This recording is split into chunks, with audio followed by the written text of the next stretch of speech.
my mouse is like, oh, and we're live. Hi, everyone. Surprise. My bad. I don't even have a script ready to go. It's fine. Are we live? Are we not live? We're going to go back to the intro. We're going to finish it. Great. Let's just start. This was a great dress rehearsal. Now we're going to do it for real. Ready? Go. Hello, no, we have a surprise round on the audience. Let's go. Oh no. Yeah. Hello, and everyone make your own Cypher characters. Oh God. We're doing great today, folks. Hello and happy Saturday, everyone. Thank you for joining us for Session 8 of Pirates of Dark Water, a Cypher system actual play on the Happy Jacks RPG network, where we slowly drive Kimmy nuts with how we start the show every time. I'm catch so up on sorry, past y'all. Episodes. That was like... I hit the mouse when I was trying to do something else. And suddenly it went into the bad place. Suddenly we're in the bad place. To catch up on past episodes, visit happyjacks.org/Pirates of Dark Water. And to find all of the shows on the Happy Jacks network, visit happyjacks.org. My name is Vixie Bell, and I'm your friendly neighborhood GM. And I, as always, just play the background and the lore for this campaign. I can't tell it by myself. That's done by this fabulous table of wannabe pirates or actual pirates, depending on who you're looking at. So yeah, I'm going to throw the ball to them and let them introduce themselves, starting with my favorite googly-eyed pirate, Ozzy/Courtney. Hello, I'm Courtney. I play Osmond, everybody's favorite googly-eyed pirate. This tale belongs to my cat, Wayne, who I will be petting as long as he sits here. It's my mascot. Wayne, who is not to be mistaken for Dwayne. This is Dwayne. Dwayne. I have to be careful not to call Dwayne Wayne. It's just habit. Anyway, that's me. And who else should we go next? I feel I think it's gonna be the wonderful Kata doing in the butt crack of dawn. Komu / Joe. Hi everybody, I'm Joe. I play the butt crack kata doing Komu. I am a grizzled old... it sounds weird when you say it like that. Why? I'm a grizzled old veteran warrior who does not need a weapon, but strikes like stone and flows like water. Woo! And next up are the other talented fighter on this ship, who I thought I was gonna have to knock unconscious this episode, but that was a lie. Yeah, Sophie Stormborn, talk to me, Sam. Let's hear a little bit about Sophie.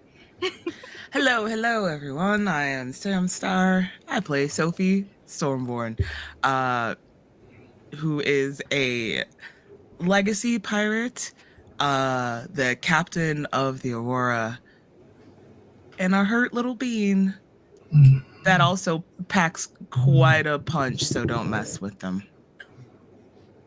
Komu found out the hard way. Yeah. Affectionate. But yeah, he might have ate my fist a time or two. And last but not least, the character with the most main character energy here. Lloyd, you want to tell us about Ari? Hi, everyone. No, not last but not least. I missed a person. Hold on a second, main character energy, okay. Lloyd. Sorry. I'm going to make a true statement and move on from you to our wonderful person in red, Pooja. Hello. I am Pooja. I don't use pronouns. I am playing Zaire, he, they, who is a furious, beast-controlling ecomancer with a companion named Ova, not to be confused with Salvador, who's in my lap right now. Oh. And now, last but not least, the person with the most main character energy in the room, Lloyd. Tell us about Ari. Hi, everyone. I'm Lloyd. I'll be playing Ari, the Princess of Ren, who has seeked her quest to find and destroy all traces of Darkwater, including the things that it did in the past and what it will do in the future. Dang. All right.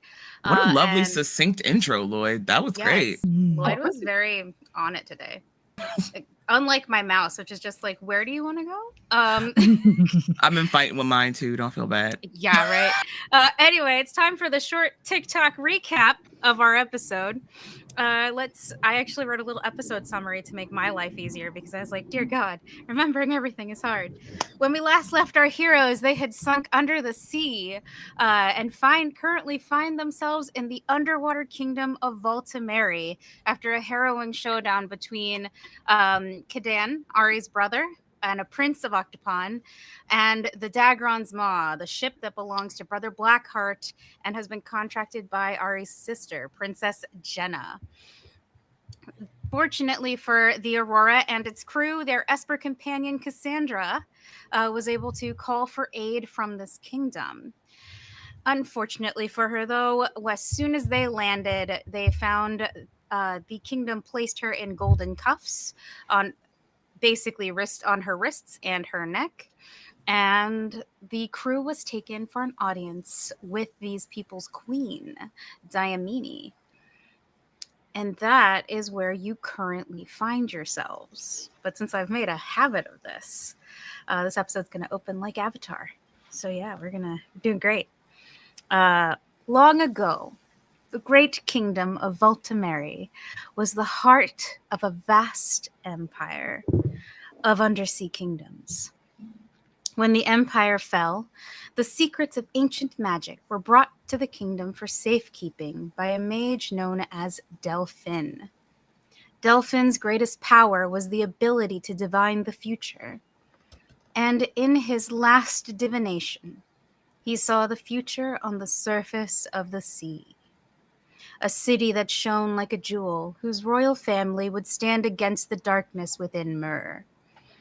To preserve that future, Delphin swore an oath to the Empress of the Dying Empire. His people, the Espers, would chronicle all of the events on Myr, except for those within Voltameri. In return, the Empress would protect the ancient magical knowledge she entrusted her with, until the heir of this royal family would have need of it. General Malleus finishes the story that has been illustrated in the halls of the palace as you walk through it. And you find yourselves entering what is known as the Court of the Silver Lady, a moniker that is still held by the queen of this kingdom. Before you is a throne room with the giant open floor, a throne at its head, at the head of the room, with a beautiful woman who is garbed in shimmering robes. She looks like a mer person. She has fins coming off of her forearms. Yeah, forearms. That's the body part I'm looking for. Off of her forearms and off of her legs. She wears seashell-like jewelry, and her hair has been braided with more seashells. The tiny, tiny protective style braids are kind of what cascades down her shoulders, and some of them have been pinned upward with what looks like sea flowers, the kind of flowers you would find on like seaweed and things of that nature. And adorning her head is what looks to be a crown that is small.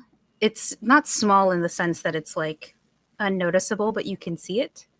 It looks to be made of silver and crystal.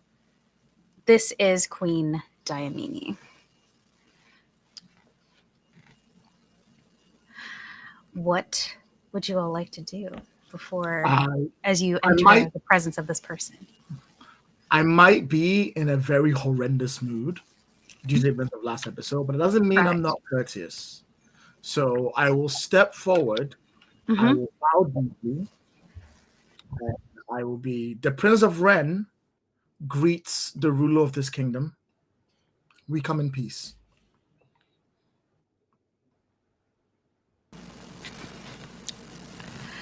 What is everyone else doing?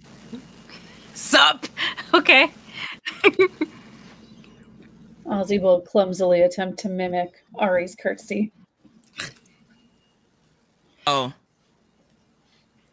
Sophie will Sophie sees everyone else curtsy and is like, oh, okay.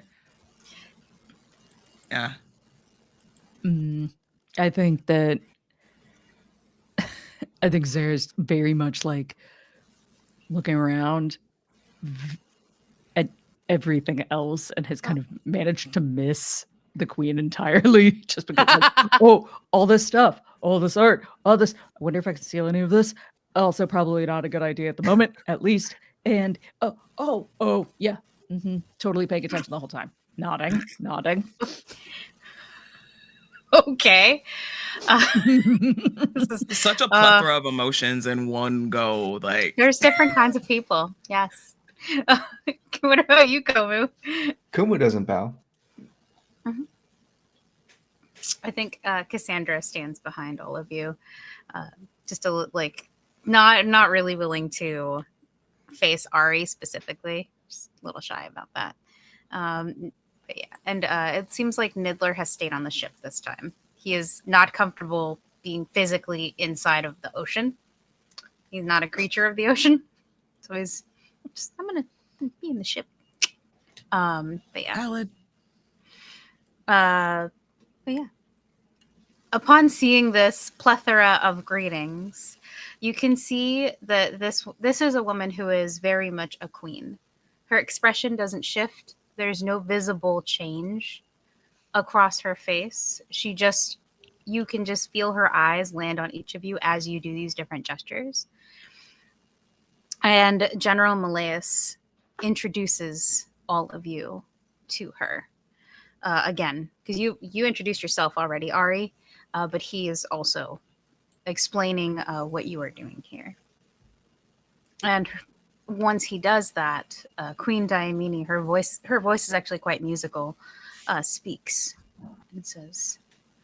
and she says, Voltameri welcomes you, Princess of Octopon, heir to the throne and chosen of Mer.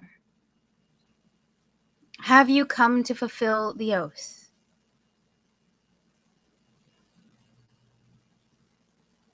You are muted.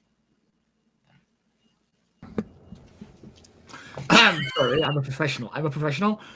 I take a deep breath and I go, I have come to fulfill whatever oath was bestowed upon it from my family to yours.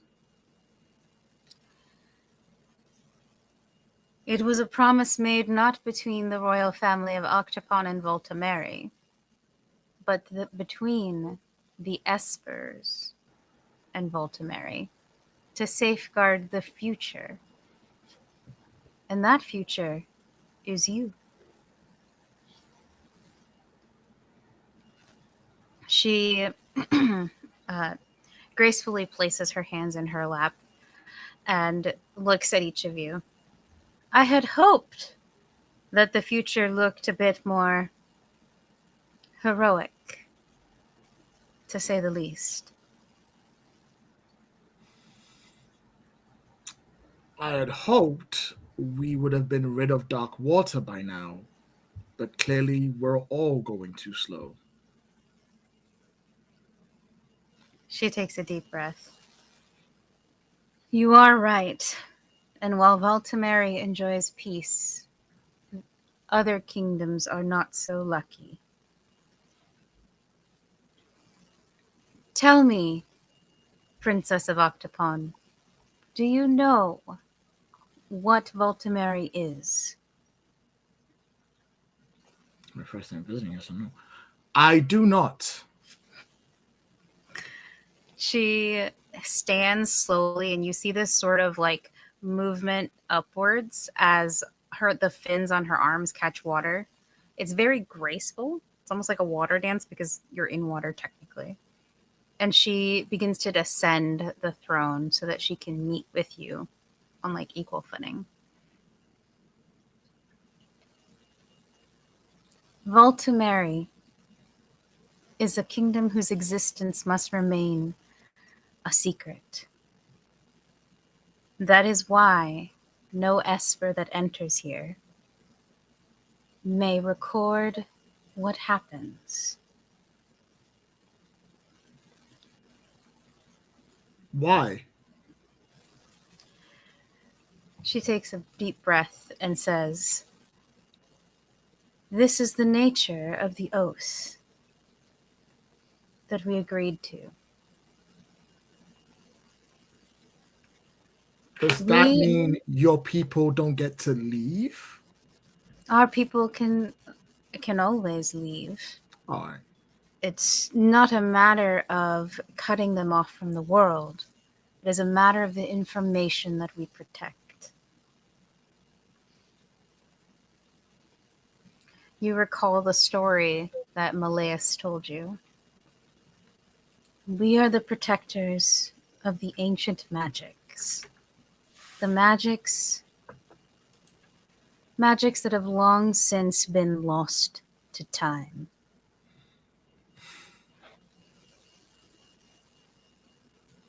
Well, this may be a problem because I have an Esper in my midst. Your Esper will not be able to record the events of what occurred here. What do you mean? I say as I turn around and look at Cassandra for the first time. You see the glittering golden cuff around her neck and her wrists. What is that? You were too busy being upset to notice it when it happened to begin with. But they put this on her as soon as we got out of here. I tried to tell them not to do it. I tried to fight. I'm unable to get it off. Apparently, it is just how things are done here. Keep them from recording and whatnot. I don't really see much. But yeah, so that they don't record and can tell people, I guess. So this is how they treat them. I turn to the lovely lady and I go, could you not find a way to do it more humanely? My question. We could wait outside. We could talk about it. We could do things in shifts. Plethora of options outside of this. She looks to you and then looks to Cassandra. And she says, this is the only way that we can guarantee information does not get out. The telepathic network of the Espers is vast, and a single stray thought would reveal our existence and place us all in danger. Danger from what? She looks down for a moment and looks back up. It is better if you learn yourself. That is what you are here to do.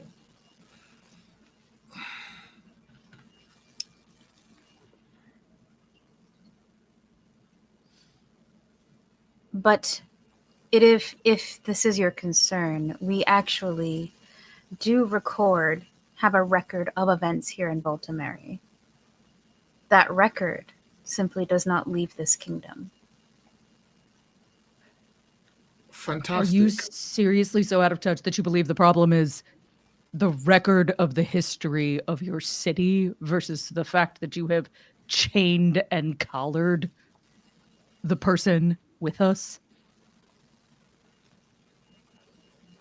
I'm still waiting to find out what's so important here to keep protected. She looks to Malleus and then to you. There was once a great library here, known as the Library of Maris. When Delphine entrusted the Empress with the book containing the ancient magic of myrrh, this tome was sealed there. However, with the fall of the Great Empire, the library was destroyed. And not by any mer people, but by Darkwater itself. Only its bones remain. However, I do not tell you this to destroy any hope of finding the knowledge you seek.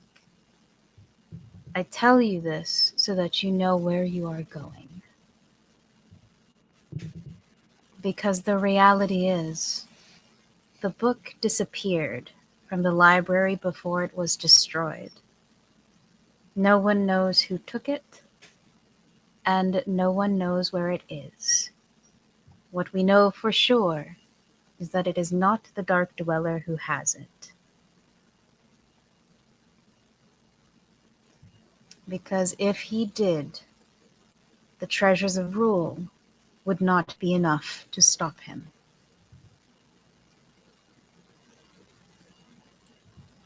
So, two things. One, do you know where the book is? Sorry, my cat came over here and distracted me. Two, can you get me one of them cats? Do you want to be a sea lion? Because they're here. She takes a breath and says, "Yes, we believe that the ruins are concealing the location of the book. Like many things on Voltameri, we believe that it never left." Then that's where we need to head. How far are the ruins? I will have my general take you to them. Great. Let's not waste time then, shall we? She gives you a nod. And the Esper. She makes a motion to her guards. And they... Are you my guard? Sorry. Actual reenactment. She makes a motion to her guard. And you see that the collar and the cuffs around her wrists are removed. The Esper stays with us. That's if fine she by is me. to be unchained. I'm gonna walk over to Cassandra. Are you okay with this? Cassandra looks down and says, "Yes. I grew up with this oath. I knew what I was walking into when I asked for their help. Ari needs it." I don't doubt your duty. I'm asking, are you okay with this? She gives you a nod. Yes.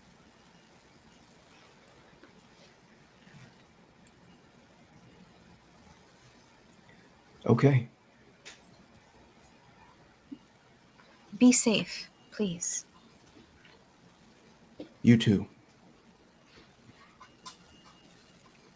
She nods. And she goes with the guards as they lead her away. And the queen gives General Malaeus a nod. And he looks to you. Do you have all that you need? Are you prepared to explore this place as you are? I have concerns. He looks down at Ozzy. Well, I could use a foot rub. I am more concerned. We'll be I've fine. done a lot of walking. We have an oath to fulfill and things to get towards. Let's not waste time. Let's just go do it. I appreciate it. Well, Let's you go. have an oath to fulfill. I'm just along I here for have the an ride. We'll get you a foot rub after, Ozzy. Okay, that's an oath. That's an oath. It is not an oath, Ozzy. But she just said, A foot rub. Noted. For the guests of Octopon. Also, don't hit my spacebar, you. Anyway. He's trying. He takes you from the court and away from this queen. But before you fully leave, Ari, you feel a hand, ever so gently, on your forearm. It is Cassandra. And you don't hear her actually say out loud, but you do hear her in your mind say, "I'm sorry." I don't reply and keep walking. And thus your paths are split.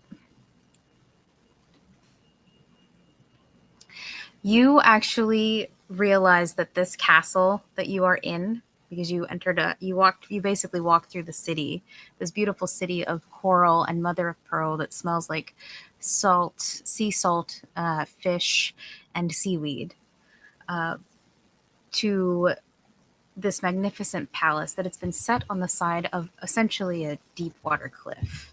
If you hit my spacebar, sir, we're going to have words. Once again. Why? Anyway, so the cliff is steep and it falls off. And when you all look down, you can see nothing but fathomless dark blue of the depths. And of course, fish and things that live in the seas of Myr. Thankfully, nothing really big is out hunting today. Yeah. Today. That's what happens when you live in a world that's mostly ocean. I say as though I don't live in a world that's mostly ocean. Anyway, so you watch as with effortless grace, the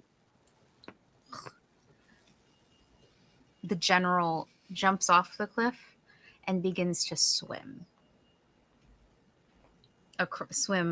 out into the depths. And he turns to wait for you. So you ain't got no boat or... He expects you to do the same. I jump. A raft? Okay. No boat, no raft. No, there is no, Cool. There's no lift All right. here. Sophie takes a running jump. You all find yourselves flying in quotes, because you're moving through the water. So Sophie and Ari have taken a leap. And what about Komu, Ozzy, and Zaire? Zaire follows. I think that there's not really any hesitation. This is, if we go down there, we might be able to see the other animals. Like maybe the bigger ones are down there. and who else has been able to catalog the environment of the depths in such detail? No one. Yep. No one. And as you leap, you hit something. And it's a little glowy, and it makes a little squeaking sound.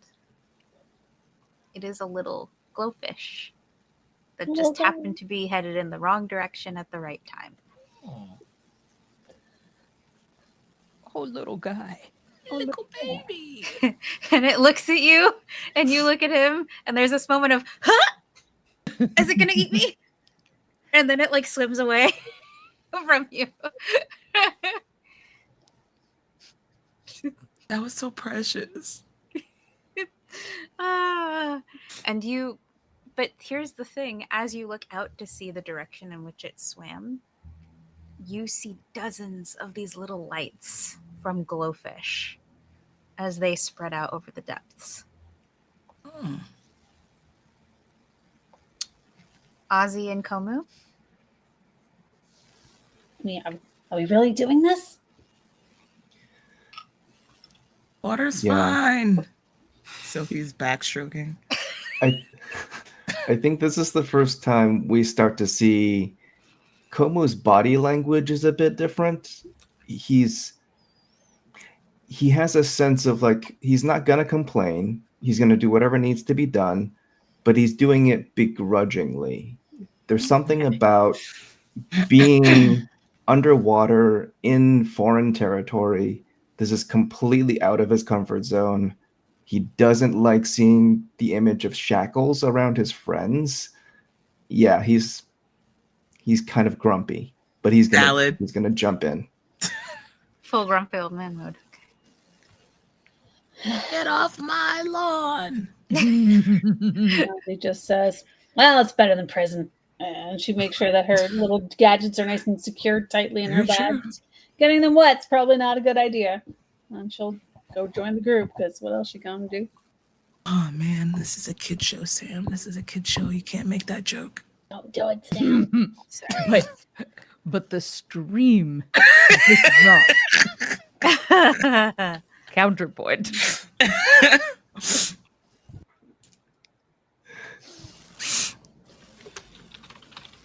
Oh God. I keep forgetting to mute myself when I'm supposed to mute myself. Whoops. But anyway, what was I going to say? All right. So you all take off. Ozzy, the volume of water around you, because you're so small, is just huge. And of course, right as you take off, you hear the what sounds like a whale cry as something called a gart moves beneath you. A gart is basically, imagine a narwhal, but if it was the size of a killer whale. Okay. And the movement kind of shifts, pushes you forward. Whew, kind of like a wave as it passes by. I think Calling Ozzy has for the its same breath. reaction as that little fish, like, ah, are you gonna eat me? Same animation and everything. Fantastic. And as you look down, you see a school of these gart swimming by and through the water. Narwhals the size of orcas. Yeah. A school of them. Yeah. Get me out of here.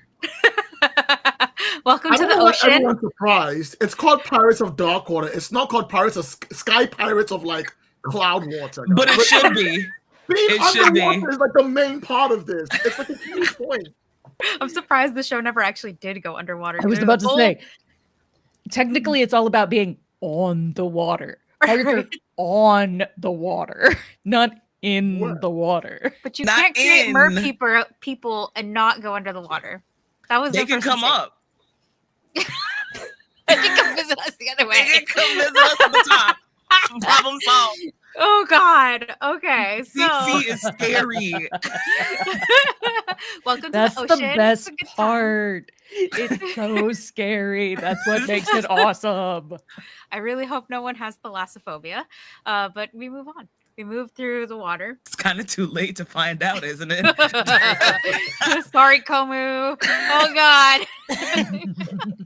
I think we're kind of in it now. Yep. I will say, Komu, something interesting to note now that you've seen both the queen and the general and many of the people that live here. You realize, because you've had multiple interactions with them, they look a lot like Koa. Not exactly the same, because not all mer people are the same. We don't want to make that mistake. But very similar in build. You don't recall seeing fins the way that these mer people have on Koa.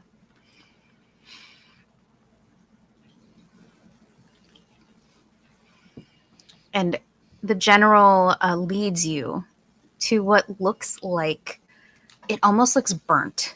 How something can be burnt underwater, you're not sure. But it looks like that the remains of a once great building. For all of my bibliophobes out there, imagine if the Library of Alexandria was underwater, but it was just its remains. Cool. Also So bad. Yeah. Heartbreaking, quite literally. Yes. I was like, Everyone that's gets even real worse, sad. almost. Yeah. Like, it's already bad. That just kind of made it a 10 or 20. Yep. That was the kind of place that this was. The general the general stops kind of above it, so you guys get this aerial view of how it's been laid out, and you can still see the basic layout even with all the rubble surrounding it. It's a multi-chamber building. You're not, obviously the use of the chambers isn't immediately obvious from this far up, but you can see that this building and this was more of a complex or a campus. This was at the height of its power, the empire was something to behold. And thousands of years later, the water has preserved what's left, which are these charred remains of this building. He looks at you and says, "This is where we part ways. I can go no farther. It is up to you, heir of Octopon, to find what is needed. Once you do, our oath is fulfilled." Do we get any hints? We won't need it. Okay. He looks to you and says, to you, Ozzy, and says, "If there are hints, they are in the rubble of Myrrh, or the rubble of this place." Let's start digging. If we're lucky, we won't have to dig. And then I'll move on ahead. Let's not waste time. There's like, my brother's in danger. I gotta go. I appreciate the urgency. Sophie just walks along. Not me smiling in GM. But anyway. Before Komu, are you at the end of the line? Usually in the rear. I'm usually in the rear, yes. The general reaches out and stops you for a moment. In what way? It's not he's putting a hand out like, "Hey, hold on, buddy, like, can I have a conversation with you?" Not Just like, runs up "I'm behind trying him. to attack your ass." No, it's not that. Okay. He's not being combative. He's literally like, "Oh, what? It was more, and one more thing." Okay. Okay. All right. But and he holds out to you.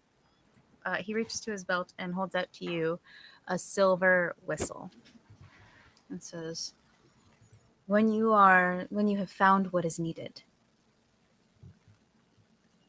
use this to alert us, and we will come to find you and take you back." A question for you, General. You What seem is to it? have a very mighty empire with forces of your own. Why have you not been able to recover this item? Ooh. It is not ours to recover. That, I'm sure you've noticed by now, that the heir of Octopon is for whom these things are meant. And those who are not aligned, or who are not of that lineage, struggle to find and keep their hands on that which is not theirs. Well, that explains it. I understand. He gives you a Thank nod. you. Spoken like a true soldier. It's a shame you're not a mer person. I think I've met your kind before. Ooh.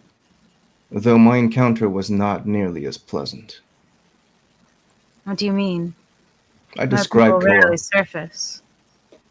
I'm going to describe Koa.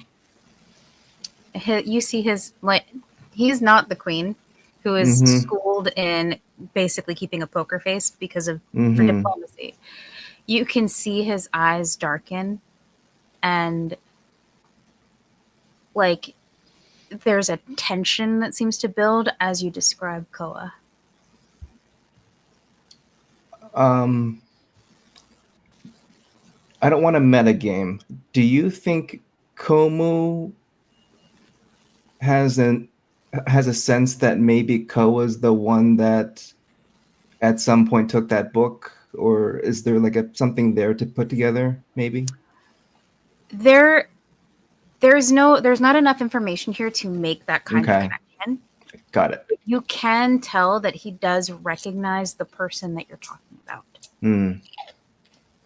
But like you, he's taciturn and isn't going to reveal what that information is without at least some kind of nudging. And he says, "Thank you for letting us know." If we share an enemy such as her, it'll help us both to be forthcoming. He takes a deep breath and says, "Let me speak to the queen and see what she wishes.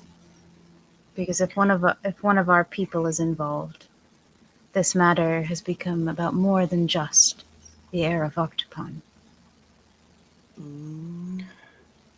Know that she is a threat, the kind I've never faced before. You're not facing one of your people. You're facing the darkness itself.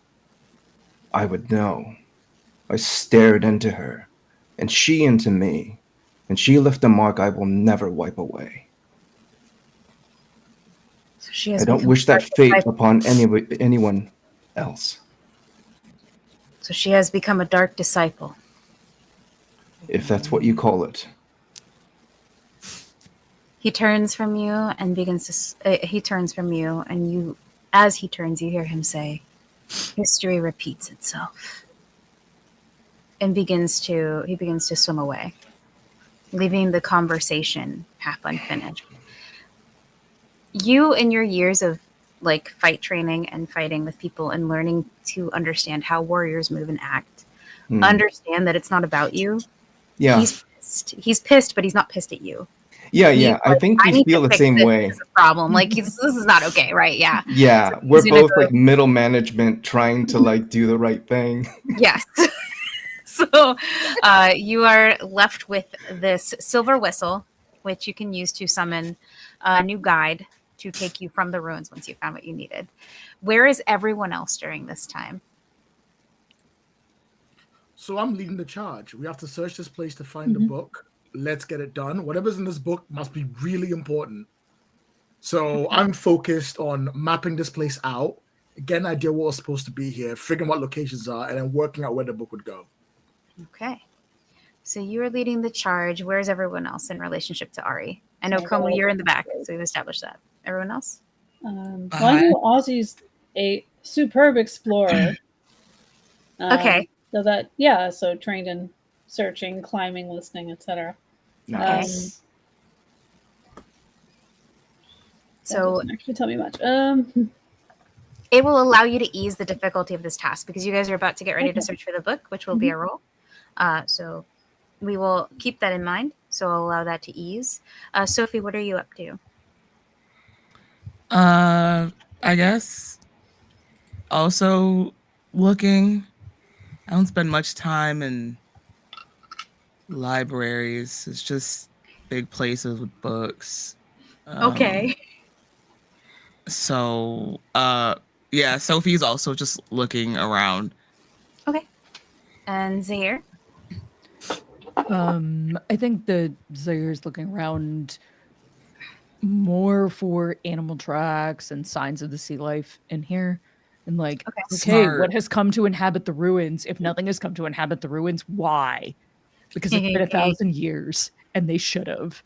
And Valid. so it's like all of those, like the ecological history more than the book history.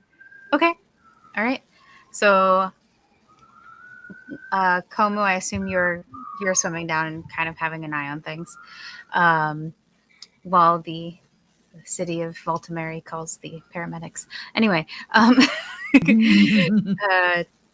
let's go ahead and roll about it. Ozzy, this task will be eased for you by 1, unless you have anything else to further ease it. Dangerous might. Okay. I gotta read this. The Prodigy Power Shift. Okay. It's a lower tier ability to get a higher tier ability that matches your character concept. So, you know, I don't understand this. Let's just say no.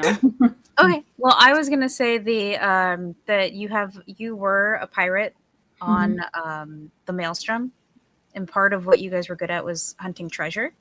Yeah. So I would allow that to ease it a second time. Okay. Same with Sophie, because you have a pirate background. You're looking for treasure, essentially. So it'll allow it to ease that for you. The target number that you want to hit here is a 12. Okay. So this would be a level 4 task. All of us or just Ozzy? That is the original number. So that's where we're starting. For Ozzy, it's eased by 2. So it goes from the target number is now a 6. Okay. Sophie, you're eased by 1, so the target number for you is a 9. Does anyone else have anything they would like to use to ease this task? Oh boy. Okay, let's start from the top. All right. All right. We can only do it 3 times. Let me just strap in. Well, maybe not just 3 times. Because you see, I have both know the way, which means that whenever I do anything within ruins or old places, I Mhm. get a free effort. But I also have Mhm. Curious, which specifically says when you apply effort, you apply additional free level of effort. Does that break the effort list? So, that's a good question. Like, you can apply different. I'll allow it to apply, but the rule book states that you can only use something 3 times. Yes. But it does say free level. No, Lloyd. Okay, I tried. I tried. I thought You I did. thought I it was really, there. I appreciate the effort in which, because you valiantly fought for that, and I was with you. Ah. It's all good. I tried. Right? Yeah. Okay, That's so it. that brings you down to what, a 6 or a 3? Because the original number was a 12, and you said you eased it. I know I have at least one ease. We so that's eased it by 9 3, so Yeah. 12 to 9, to a 6. 6, and then 3. to a 3. To a 3. Okay. So Nice. you have to hit a 3. That's nice. Zaire and Komu, do you have anything you would like to use to ease? I don't know how I can help other than like give moral support at this Okay. So you Um, are. You Yeah, can this do is it. not my That's fine. wheelhouse. All you have to do is hit a 12 then. Same in Zaire. I have creature lore Okay, I'll allow to ease it by 1. So you just have to hit a or 9. tracking. But okay, if creature lore That's- can go, then I will ease it by 2. Okay, so that's that. 9 to 6. So let's go ahead and roll and see what we get. I rolled. And what did you get? I got a 15. Nice. Okay.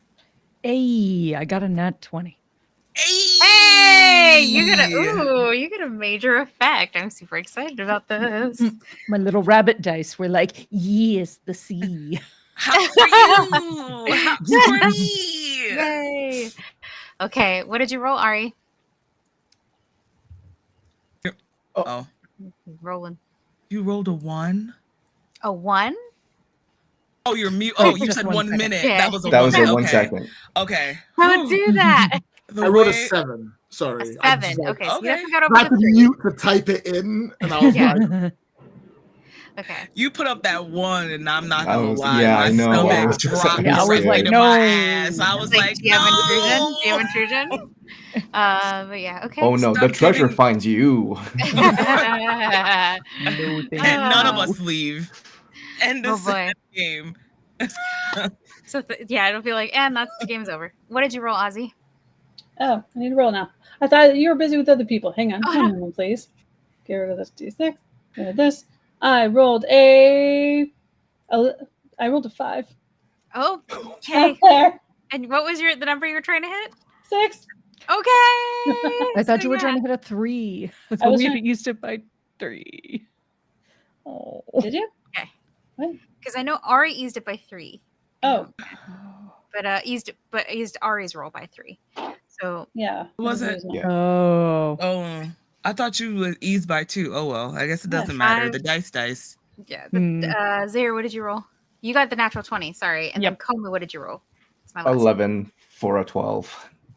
So both, okay, so Ozzy and Komu both failed. We're going to deal with you guys first. I saw something shiny, probably. Yeah. Ozzy, as you are swimming over these ruins and you are getting closer, you feel a sudden rush of water as a geyser pushes you back up into the air.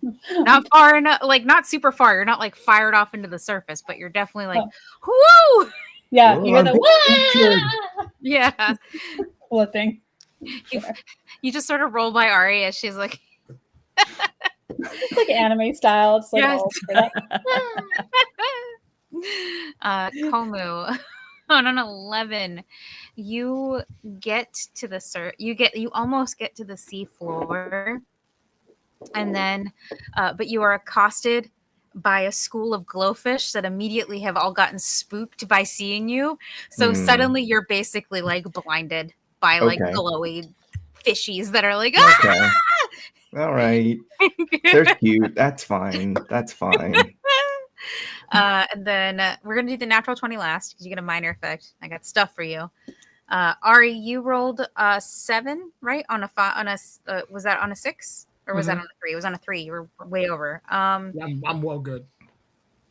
What I will say for you, Ari, is your compass around your neck sort of glints. It's not the beam that you normally associate with the treasures. It's almost like it's catching something, a reflection. And you can see it's catching from something off in the distance towards one of the smaller chambers in this complex, or at least what remains of the smaller chamber in this complex. And Sophie, what did you roll? A 15? And you were trying to hit it. Well, it's over the 12, so it doesn't matter. You are operating from experience. Anytime you're going through ruins, typically the most precious objects are put in some kind of a vault or something of that nature. Based on the layout, you were like, okay, this center area is probably where people would come in and figure out what they want to do. And then all of the other areas are sort of chambers where people might do different things. Which one of these would be the most likely to be the vault? And so by process of elimination, you figure out that kind of the same thing that Ari figured out, where the smallest area, one of the smaller areas, is probably likely to be where they would keep something like what was described to you in the Queen's Court. And then Zaire, you aren't looking for treasure. You're looking for animals and stuff about animals. So as you swim down, yeah, you have a major effect here, and I'm so excited about it.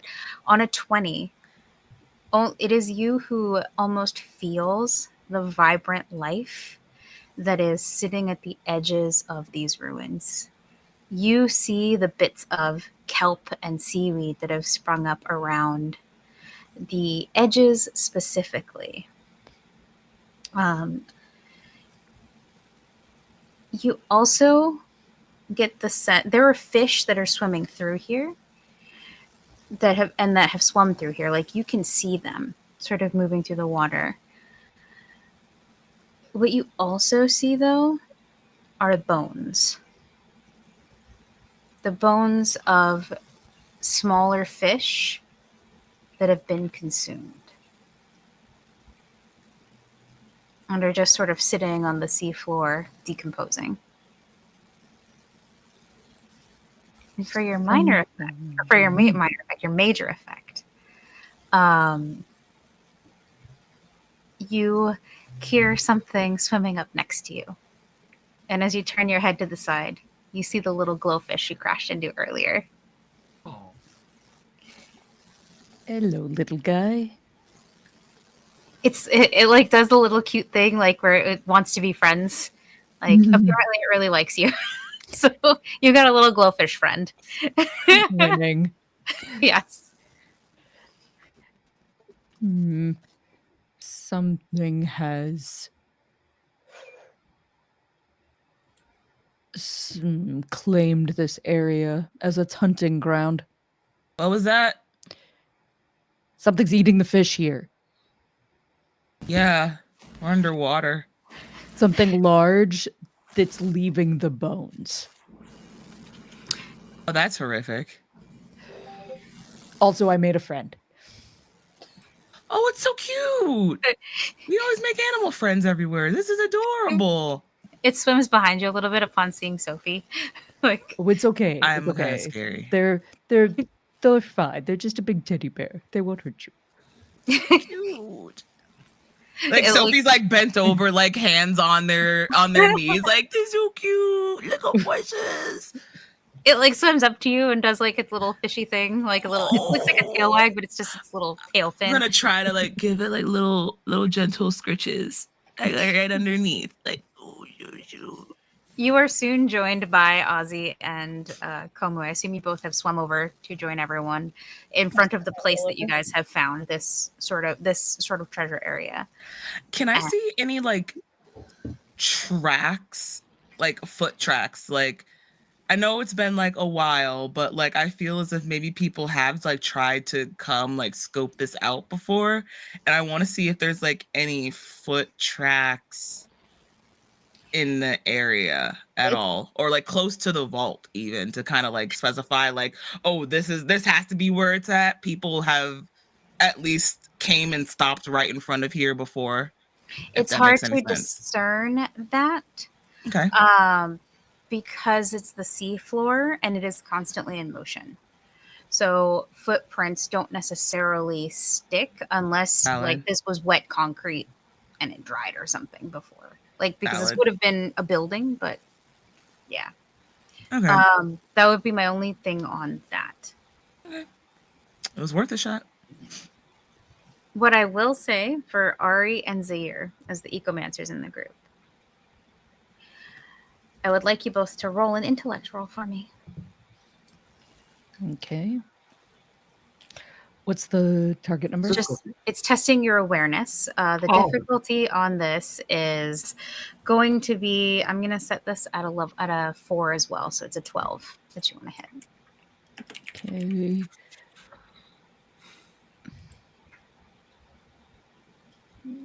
I got an 8. Okay. 7. Okay. Neither of you notice anything. Nope. It's a perfectly calm sea. We're about to get bad. Yeah.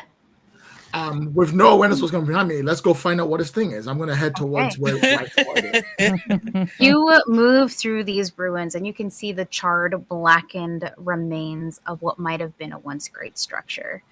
Sort of almost in this weird suspended fluid state as you move forward through the debris. And what's interesting here is while you can hear each other when you're speaking really well with the breathing apparatuses that you've been provided with, it's still kind of hard to hear around you aside from like something, because sound is muffled in water, right? Because sound waves take longer to travel, whatever. Physics, yay. But yeah. But you see yourself approaching what looks like a vault that is sort of on its side in the sea floor. It seems untouched by whatever happened here.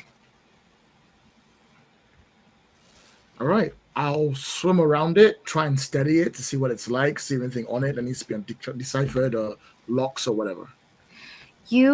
As you swim around it, the moment that you swim back in front of it, that same sort of glint that came from your compass comes from the center of the door. Ooh. And as you reach out to examine it, you hear from what seems like way too close the sound of a growl. I'll dramatically turn towards it. You find yourself face to face with something called a sea lion. Oh, cool. All right. Yeah, it looks like a big, think Criskin cat, but with a fish other half. Yeah. Horrific. It looks fierce and scary. Well, there's that moment where I pause and I look at it and I'm like, so yeah. Ooh. Friend-shaped. Friend-shaped. Your glowfish hides in your shirt as from behind U's ear, you hear a similar growl. And anyone looking into here can see a pair of yellow eyes behind him as another sea lion hovers over their shoulder. Note to self, travel in packs. Funny that you should say that, because you soon all find yourself surrounded by great sea lions. What a good time we're having. Yay. And what's really strange, Sophie, is the one that the ones that are like next to you seem to be the ones that are like the most, that seem to have some scars. Like they've been in it. So they look like tussle. They've been in a tussle with you. Respect. Battle scars. Ozzy, you kind of lucked out because you feel like a nip on your fingers and then another nip and you realize that you are surrounded by a bunch of kittens. They're all trying to pounce on you. They're practicing their hunting skills on you. You know, them little claws hurt when they get in your leg, your pants true. legs. Like, I have scars. A murder mittens. them little murder mittens hurt. Mhm. They're cute and yet terrifying. Yes. So what do you guys want to do? Because you are officially in combat with these things. Sophie wants to get a piece of jerky. Okay. Or like some type of food. They've seen Zaire enough. They're like, you know, maybe if you talk to it nice and treat it nice and give it snacks, it might possibly not hurt you, and then you can have a friend that's fun shaped. So Sophie's going to attempt to try to bribe the animal, the sea lion. Okay. All right. We're gonna roll about this. Absolutely. I figured. This is going to be an intellect roll Okay. to try to persuade the sea lion to see you as a food. Well, not as food, but like maybe as a friend. Food. Sophie, not food. Is Yes. Sophie is not food. Sophie is his friend. friend. Yes. And the difficulty level on this. These are pack animals, so I would think they're highly intelligent. I'm gonna set this at a 12. Okay. 12 is fair. So Valid. 12 or better. Okay. Yeah. I'm going to use my one edge in intellect. Okay, your one edge will give you. Do you have any intellect-based skills you can use that one edge on? Because an edge is a coupon. We'll take the cost down for something. Let me double check. I don't think I do. I'm pretty much built to fight. Yeah. But if you want to spend intellect to make it easier, you only have to spend 2 points instead of 3. Yes. Okay. You can use it for that as well.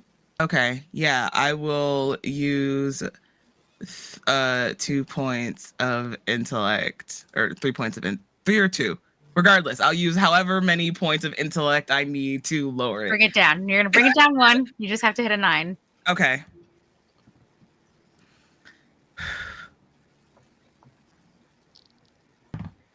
$15 again! Yay! Yay! Fish are friends, not food. So the sea lion, this intimidating scarred sea lion, you can see that like the scar runs over one eye. And like that eye it still has the eye, like it didn't lose the eye, but you know how like when an eye is non-functional, there's no color It's in like the iris? white. Yeah, it's white. You can see that, like you can still see the shape of the iris, but there's just no color. That's kind of what it looks like. And it sort of gives you this huff, the kind of huff of like an old fighter that an old fighter might give. Sophie gives one similar. Yeah, it takes the jerky from you and swims away with the other sea lion and goes to surround Ari. Oh, well, I didn't want it to go over there. I was hoping it would be my friend. I mean, it said respect. Let's go eat the one that's easier to beat up. Can I? It's Yes. like I want to turn to Ari and be like, now is a good time for some training. I'm like, Your life is on the line. Now it's important to learn It is very important lesson. Very important to learn to communicate with nature, with natural creatures.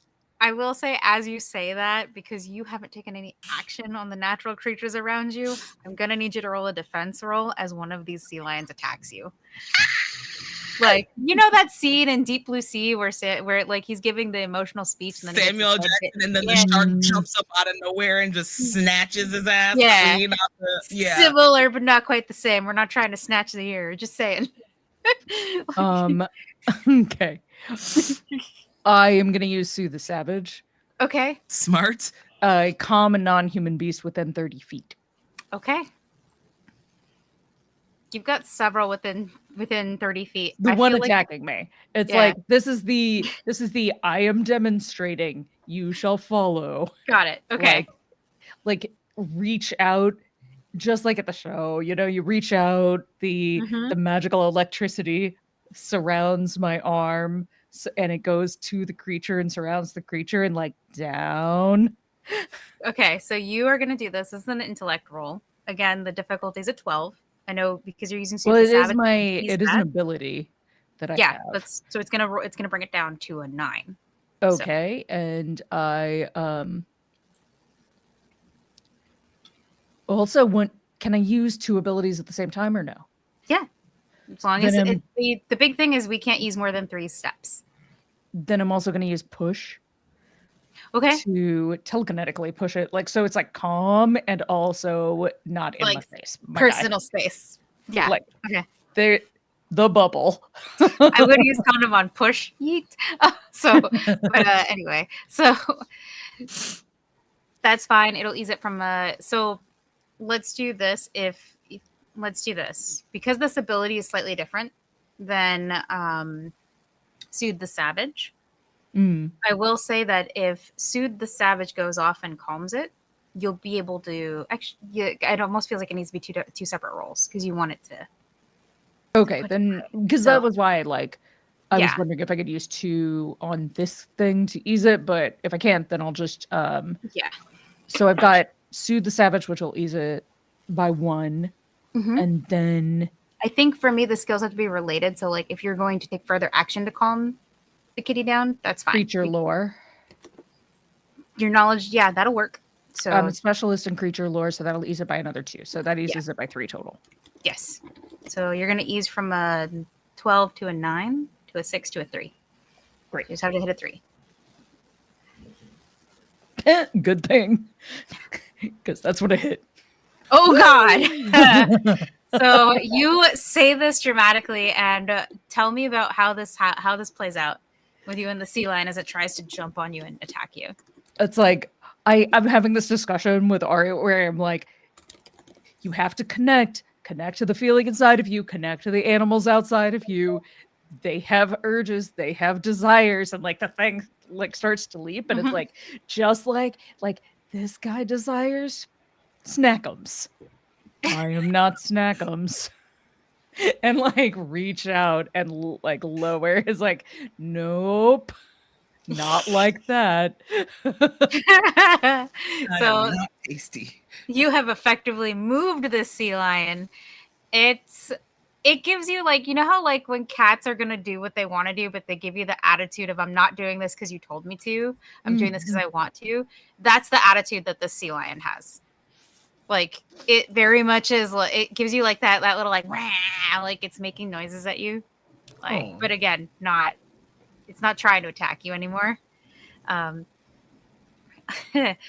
Ozzy, you are surrounded by kittens with little death mittens and angry sharp teeth. So I would like you to roll a defense roll. This isn't going to do a whole lot of damage if they get you. They're babies. It's just going to be annoying AF. So you're looking at like maybe 1 or 2 points of damage total with this. Okay, can I try to intimidate them? Yeah, absolutely. Yeah, they're because babies. I feel like Courtney, like this is how I want to go. Let me be smothered by adorable kittens. But to Ozzy, she's like, ew, cute things. Yes. Courtney said, this is actually ideal for me. This is ideal. You just hear little angry kitten noises as they like attempt to intimidate you and be like big predators like their parents. How mad can you be at that? No, I love it. Ozzy does not. Yes. So yeah, Ozzy, you're gonna roll a defense roll for this little angry group of kittens. I do have resonance field. Ooh, that'll be fun here. Spend an intellect point. Okay, done. So make an intellect roll and place the defense roll. And if I do, if I get a minor effect, they take damage. If I get a major effect, the creature attacking takes 4 points of damage. Okay. So I'll just activate my resonance field. And I want to try to like intimidate them at the same time because intimidation is one of my skills. I will say, because I have a thing for harming animals in TTRPGs. We're going to, like, even though it will cause 4 points of damage, it's not going to hurt them to the point of, like, anything bad. It's probably just going to blow them away. I'm It's the very same much like- way. Yeah. Because they're Like it's like the They all boop. just go to nap. They all Yeah. just take a nap. They just, They it's just sort of give up and it just exhausted. like, oh, this is too hard. Oh no. But yeah, so resonance fields. Let's roll about it. Let's see if you succeed first, and I'll deal with the aftermath.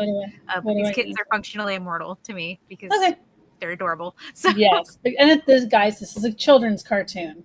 Of course, yes.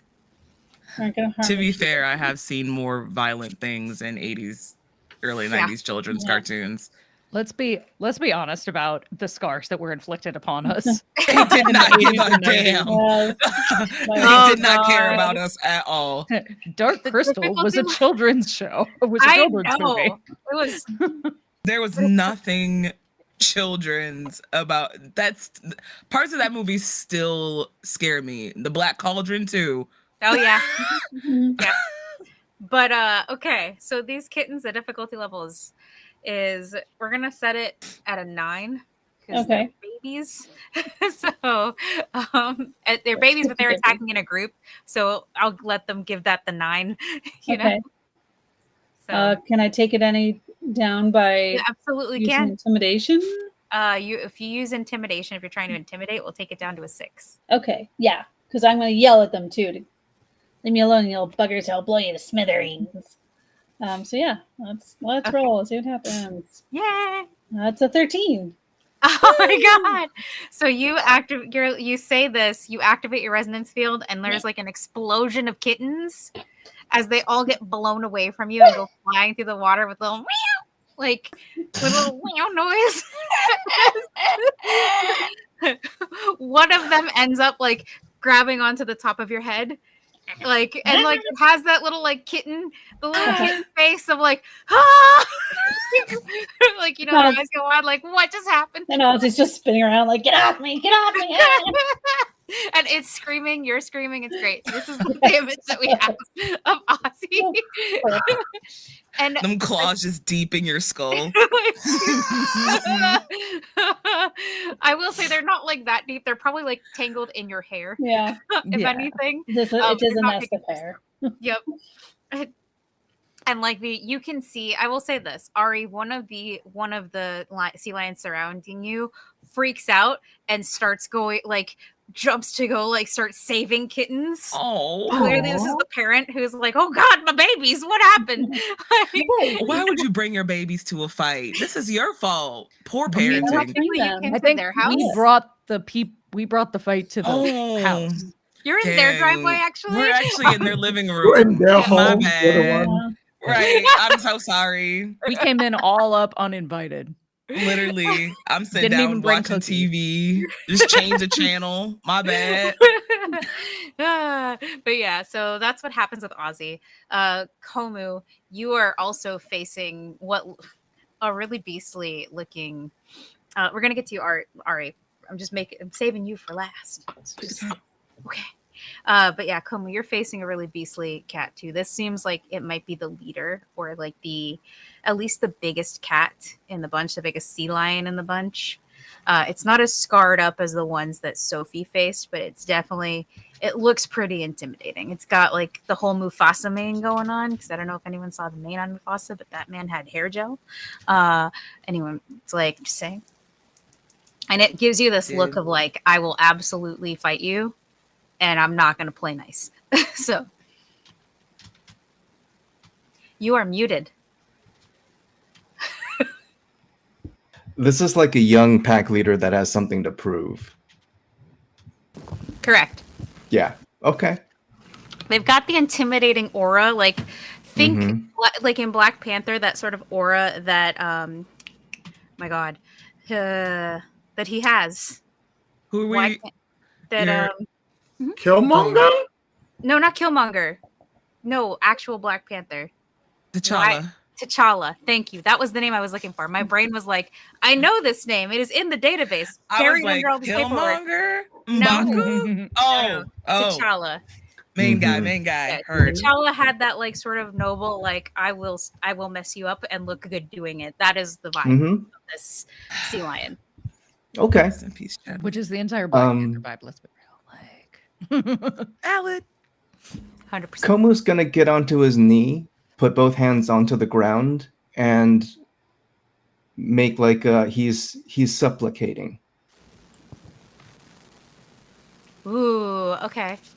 So you're gonna roll me an intellect roll to see if this cat goes for this. This is a feint, by the way. Oh, it's gonna get even better. You're about to fight the cat. Cool. So we're gonna roll intellect to see if your feint works, and then then we'll see what happens next. I'm pretty sure a 5 won't do anything. Oh. The difficulty on these big cats is a 12. So yeah, that's Yeah. not gonna do crap. Like he That's doesn't fine. fall for it. He just attacks you. So you are gonna roll a defense roll, sir. Good. In that case, I succeeded. That's what I wanted. Yes. That's what I wanted. That was you've activated my trap card, Yugi. Okay. We're having a great day. Thank you for joining us. Goodbye. Oh. Sophie has left the building. Okay, so you let's roll about that defense roll. Difficulty is that's a 12, so 12 or better. Okay. I would like to use Seize the Moment. I will spend 1, 2, 3, 4 speed points and do a speed defense for which I'm specialized. Okay. So that my specialized, I think that eases 2 steps. So yeah, so you're gonna ease from a 9 to a 6, just 6 or better. Okay.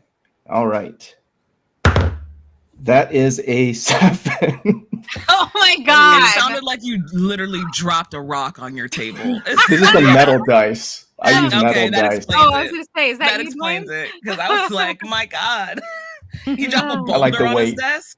I like the weight of these. I like the weight of metal dice too.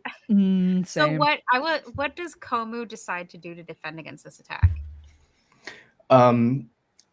So yes, putting myself into that position is very vulnerable, but it also allows me to react quickly when they approach. So the idea is they lunge towards me, but I'm already planning on like rolling out of the way and getting into a much better position while they're overcommitted and charging at me.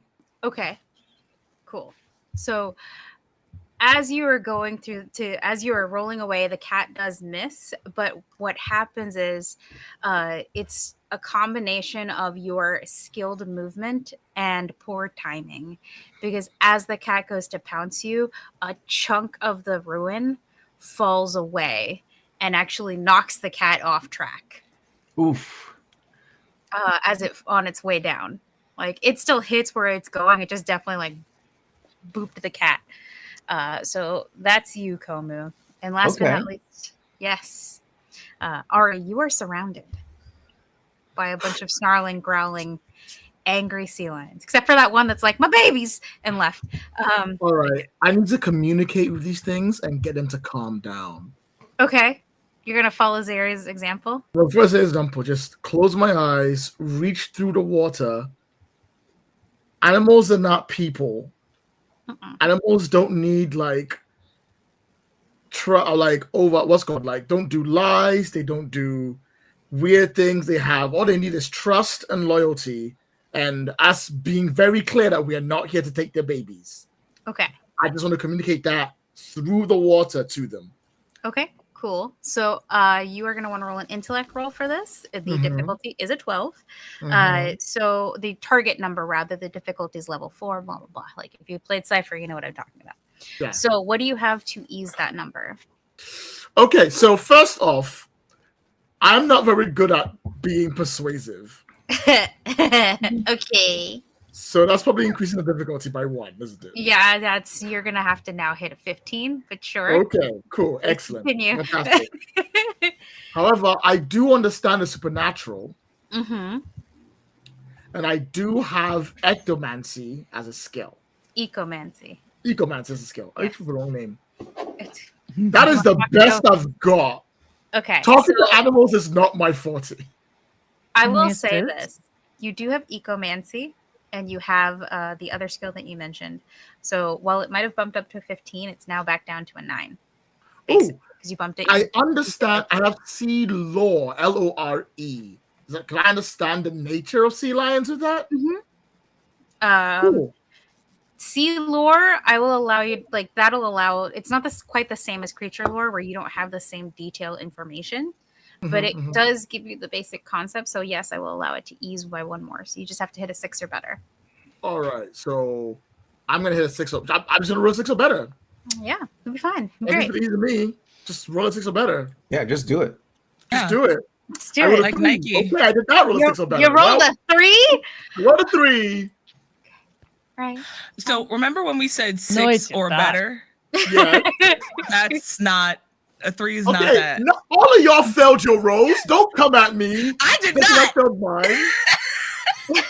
So I very showed you how to do the thing. You told All me you had to do was do the thing. it is way harder than just telling me how to do the thing at the time.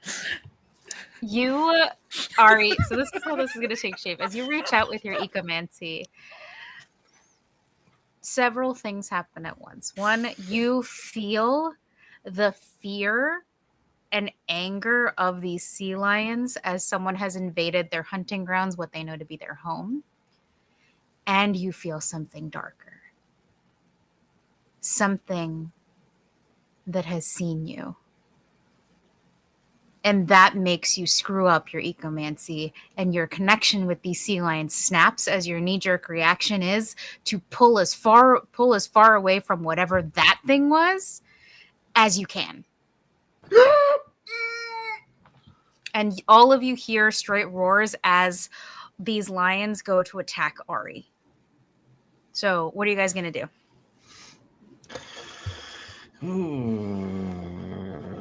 Guess I'm getting into the way. Okay. I can defend myself. I don't need them. What I will say is this. Ari, I would like you to roll a defense roll. The difficulty is a 12, but what I would like everyone else at the table to do, you are all aware that this is happening to Ari. Each of you can act to stop this, and for every act I will allow it to ease by 1. So you can only ease by 3. I've been diehard with that. So if 2 of you want to combine an action to get that last one, that's fine. Or if one person can choose not to act and be support as well. Yeah. I have wind armor, which creates an air bubble around me. Okay. For my defense, can I create an atmosphere around me? Whoa. It's a cool concept, but given that you just figured out you have ecomancy, I don't know that you have that much grip on your powers to do that yet. That is true and fair. All right. I'll ask you later. Yes. Give yourself some time, because I feel like this will be a thing. This will be a thing with practice. But given that Zahir just showed you how to do the thing and you failed it epically, I don't know. But yes. All right, I'll defend myself by trying to swim away. So you're gonna try to run. What is everyone else at the table doing to help Ari? I get into the way. I become a physical obstacle and ready to, yeah. So now, Ari, you have to hit a 9 when you roll defense. Zahir, what are you doing? I'm gonna push. Just, okay. Like, hold on to your britches and telekinetically push you even further out of the way. Okay, cool. Honestly, everyone, I love you helping me, but actually, I can't do this. I can't actually do this. This is not magic. I'm okay as long as it's not ecomancy. I'm fine. You're fine. But I did tell the table that they could help lower it for you this way. I do want this to be a team effort. So that's going to lower it from a 9 to a 6. Okay. All right. Ozzy and Sophie, is there anything else that you want to add to lower this difficulty for Ari? You look like you had something to say, Sam. So.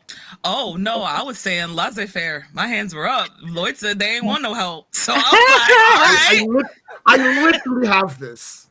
Okay. Okay. You know, that's what you say, and then you roll a 1, and you get upset. I mean, Well, I mean, if they roll a nothing we 1, do then is there's gonna help nothing we if could you have don't- done. Yeah. Like, That's true, regardless. Because I can just swim. I do have swimming. Okay. And then just to for that final ease, Yeah. Ozzy, what would you like to do? I mean, I can start blasting. And then I started blasting Danny DeVito. I just need you guys put that Danny DeVito meme of him in Yes. the chat. I'm just like, no, this is my guy. So you start blasting. Pew pew Sure. pew. To try to spook the cats. I'll let that lower it by 1 more. Okay. Yeah, spook. Ari. That's what I'm doing. Yeah. Your babies are safe. Bam, bam, bam, bam. Yeah. We're not after your kittens. Bam, The bam, one bam. kitten on Ozzy's head is just losing their mind, like. I'm honestly surprised someone hasn't come and like snatched that one off of Ozzy's head yet. Like just trying to pick up the cat, and the cat's still attached to Ozzy. Ozzy's just dangling underneath the cat. It's like, get off. I mean, you could do it, Sophie. It's true. Okay, so Ari, what you are down to from a 6 to a 3. Is there anything else? I'll allow 1 more here. Just break my own. No, I'm just going to roll. Okay, here we I go. appreciate people trying to save me, but I was like, I got this. You're either gonna get a 1 or a 20. I know. It can only be 1 or the other. Well, I didn't get a 20. Okay. I didn't get a 1. I got 19. Oh God! Don't scare me. Don't bury the lead trying like to that, save Lloyd. I was like, no, I've got this. Getting Like- away from sea lions is easier than trying to communicate through powers. Okay, Valid. so Ari, what does this look like as everyone dives in to save you, and you're like, "No, I got this." All right, so the sea lions are coming in, right? Mhm. And I see them going in, so I move myself down to the ground, and I kick up, Mm-hmm. so they come strangling directly between us. There's weird stone structures on the wall. I grab one and I start using it, like push myself away, and I have like a little chasing thing where I'm moving through the pillars while some of them are moving around me. There might be a bit where one like comes right next to me, and I'll do like a sick backflip and hold onto its back, and then it'll try and shake me off. Mm-hmm. And at the right time, I'll let go enough to like flatten against the vault door. Okay, and I will say, while you're doing that, like part of the reason that this goes off so well is because you just start seeing shots being fired by Ozzy as Ozzy's like pew pew pew pew pew, and like these cats get spooked by it, and when having you, the worst day. What a good time to explore ancient ruins that may or may not have magic in them. Yeah, it's fine. As soon as you hit the door, Ari, you are almost electrified by ecomancy. Your compass gives a glow, and it's a bright enough glow that everyone can sort of see it from wherever they are. And then you fall into the door as they open. Ah! Seems like she found it. And the doors begin to slowly close. I mean, we gotta run in there. It's up to you. It's a choice. It's a door that's closing. Running in Yep. there. That sounds like Yep. fun. Let's go. Indiana Jones last minute slide through. Yeah, same. All right. So you Still attached to me. you still have a kitten attached to your head until such time as you remove the kitten. Would it be possible, just because, like, it's obvious you don't want to keep the kitten. And so as we run, it's like scruff the sea lion and like Oh God! toss You him just over see- my shoulder towards its parents. It just goes as it like spirals and is caught by like its parent. That's like, and they like you leave them behind. The glowfish is still in your jacket, however. So that's going to be interesting in about 30 seconds. But you all are able to make it inside this vault. And as the doors shut, all of you fall to the ground because there's no water in here. Splat. Oh no. Hmm. So your fish is just falls to the ground and is doing the water cycle. You see on one of like what looks like a torch holder thing. I forgot what it's called. There's a proper name for it. Sorry. It looks like there's a sconce. You see a sconce with what looks like a fish bowl in it. Oh, sweet. Okay, I'll put it in there. And it is filled with water. Oh, good. So Here you go, little guy. you see the fish like breathing hard, like like trying to take as deep breath as it can in this fish bowl. Its eyes are wide. It's traumatized. It's fine. We're doing great. But the glowfish does fill the room with light and illuminates everything around you. And what you see is a beautifully detailed floor at first. It's almost like it's made of maybe it's made of marble or mother of pearl, and it is inlaid with bits of precious metals, silvers and golds. And at its center looks like a beautiful white pearl that is set onto a stand. Ari, your compass is vibrating. I'll like hold it up so it's not like banging against my chest as I move further in. You don't see a beam. It's again that sort of blink. It's almost like, Morse code. Mm-hmm. That's almost what it is like. It's like a flick between these two objects. And as you get closer, I would like all of you to roll a might to resist the blinding flash of light that is brought forth as these two objects come in close proximity to each other. Ooh. 17. The difficulty on this is going to be a 15. And what would you like to use to ease? I'm going through my sheet right now. All right, now. I rolled the Sorry, 3. I've been in this out too long. You rolled a what? A 3? Oh, God. Okay. So 3 means that you are temporarily blinded. Is this a trap by any chance? This is not a trap. This is magical, though. If you have anything against magic, this is a magical thing. Oh no, I was wondering if it was a trap or a dangerous device or at all, because I had something for that. But if not, why did I pick so much stuff that's got so much reading involved? Hold on. Every move. Do not look at my character sheet. I'm like, it is no such thing as a quick glance to see what I got. I gotta read. I gotta read dissertations. Yes. Here's the notes breakdown on the skill that you has. Right. You could also apply effort and just to ease it by 1 if you want to go.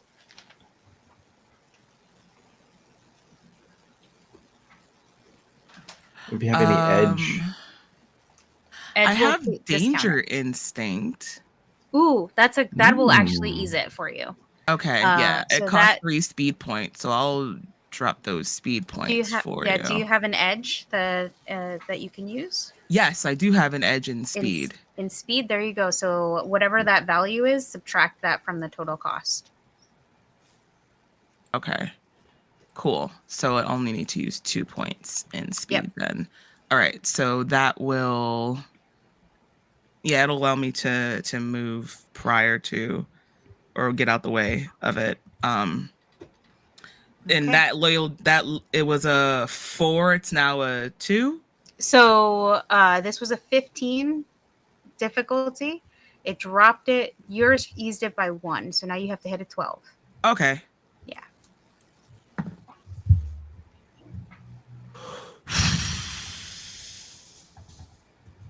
Okay. I just hit a 12. Okay, cool.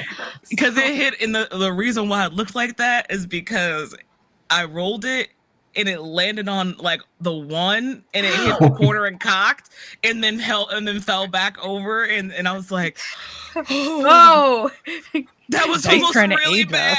that could have been. Do you see? I have a whole gray streak that grew right here, just in that moment. So, my ass has never been so tight. Okay. Sophie, your instincts kick in and you close your eyes as this flash happens. Zaire, you've been temporarily blinded because you were caught off guard. You were trying to save your glowfish and you turned around and smiled for the camera. Ozzy, what did you roll? did that. What are you doing? Well, I rolled a 14, so I think it's like Sophie just kind of turns out of the way and moves just enough that I just get it full force. Yeah. It's always luck with Ozzy. That's what happens. The joy of having tall friends when you're short. Yeah. Yes. So, Ozzy, you get it like Sophie moves and you get it full in the face. So you're also temporarily blinded. Mary's!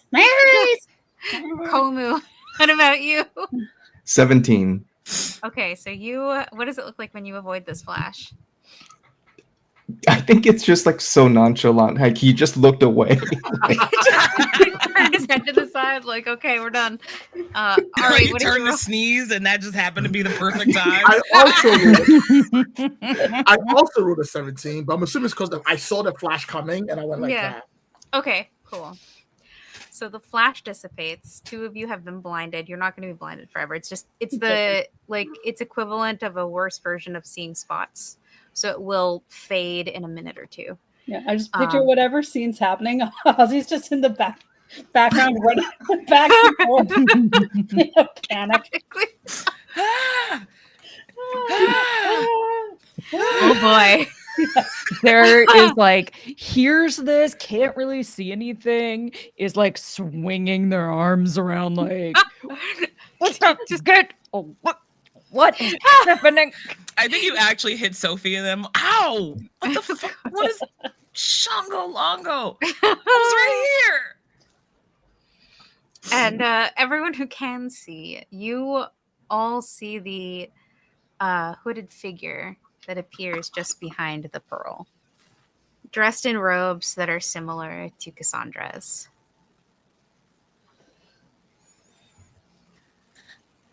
Do they look like an Esper too? They do. And the only difference between it looks like almost a holographic image. The image shimmers in colors that are similar to the pearl that you saw.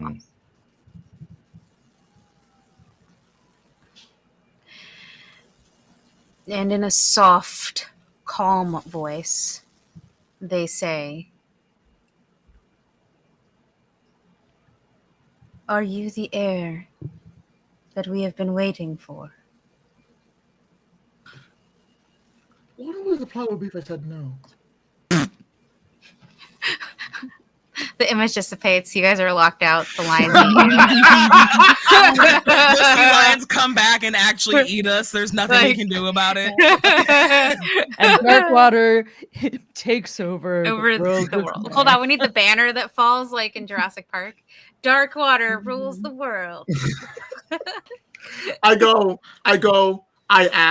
I'm here for the book.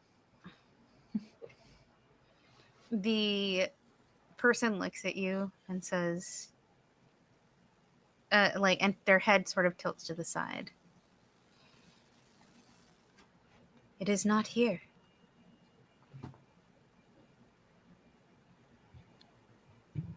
Well, where is it? The book was taken for safety, to honor an oath.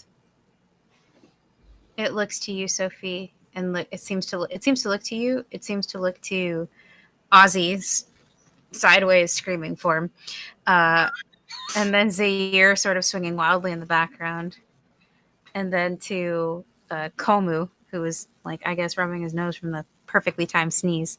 Yep. And then its gaze sort of settles upon Ari, and it seems to be drawn to you, likely because of your compass. You wear one of the treasures of rule. Yes, we seek them to rid the world of Darkwater forever. He nods. The book was taken from here to honor an oath. However, in an effort to protect it, who took it and where it went was concealed.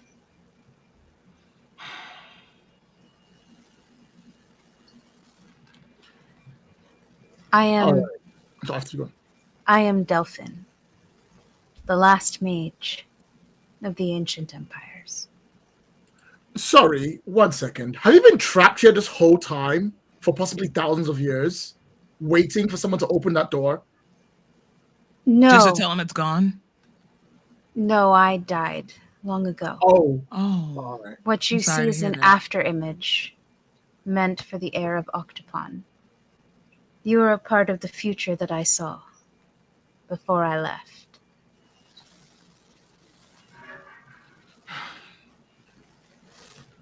He motions with his hands, and you see this room illuminate and create the facade of a library. It seems to, well, it's a very convincing illusion as this room sort of expands around you and shows you what this place might have looked like long ago.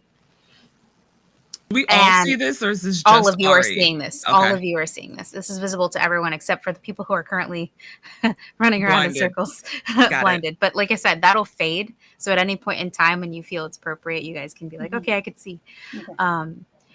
And he begins to explain. The Great Library of Maris contained compilations of knowledge that drew scholars and mages from the other great kingdoms. It was ruled by an empress who was known as the Silver Lady, but her real name was Nerida. The reason they called her the Silver Lady is because she was born with shimmering silver fins. He gives a sigh. If you are here, it is because you wish to know the origins of that which you are seeking. And I can provide you with that information, heir of Octopon. But know that Voltameri and myself, and those of the ancient kingdoms that were here long ago, are not proud of this history. You see, Tell your story and then find rest, Spectre.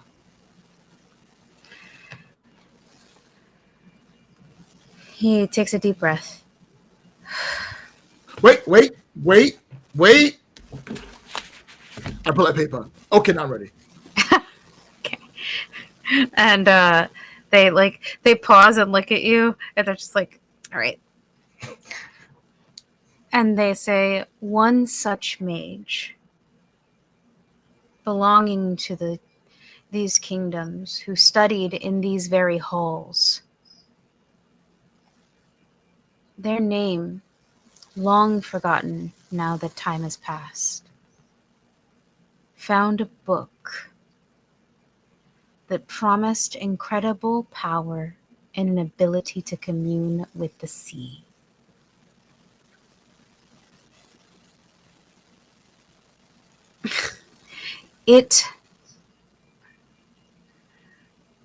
They did indeed commune with something as they worked with the book, but it was not the sea. It was something much darker. They became what you now know as a dark disciple. And they would eventually gather enough power to pose a danger to the world of Myr. Turning into a creature known as the Dark Dweller. Determined to spread their newfound knowledge across Myr in the worst way possible.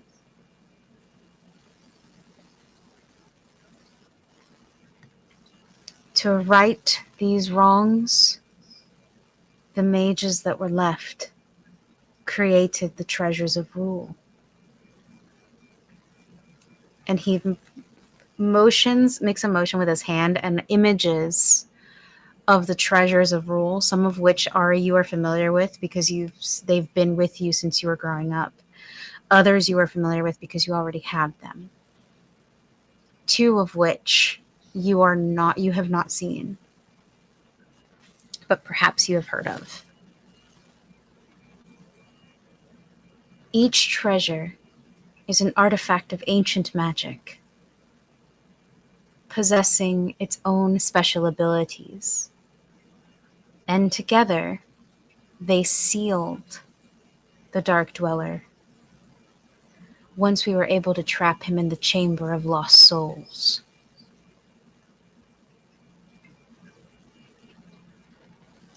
It would not hold him forever,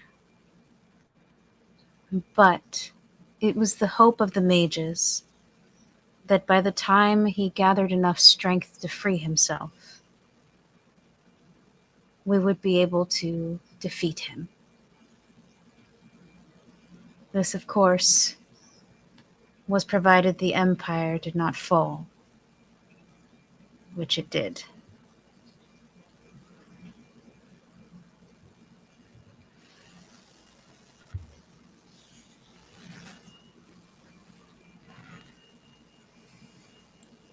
I have a lot of questions. Mm-hmm.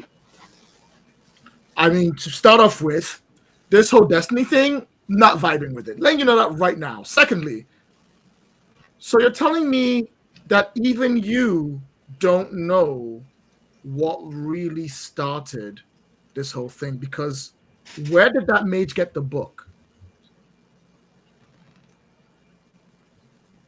It is my understanding that this book was locked away for the nature of its contents. I do not know the mage who found it personally. I only know the aftermath of what he did.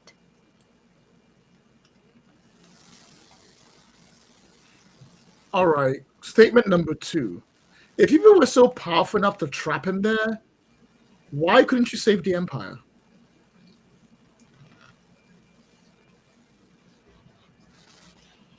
He steeples his fingers and says, "There was no way to stop what had already been begun. All we could do was preserve what we could. And it was all that was eventually left of this empire was fractured kingdoms.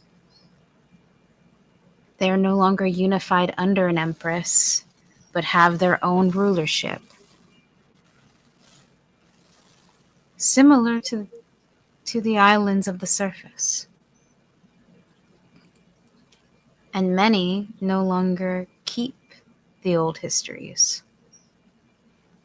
It is only Voltimeri who has the truth of where Darkwater came from and how the treasures of rule were made." He motions to the pearl. The last of the magics that were used for the treasures was fused into this object so that I could guide the chosen one on their way. Well, if you see them, let me know.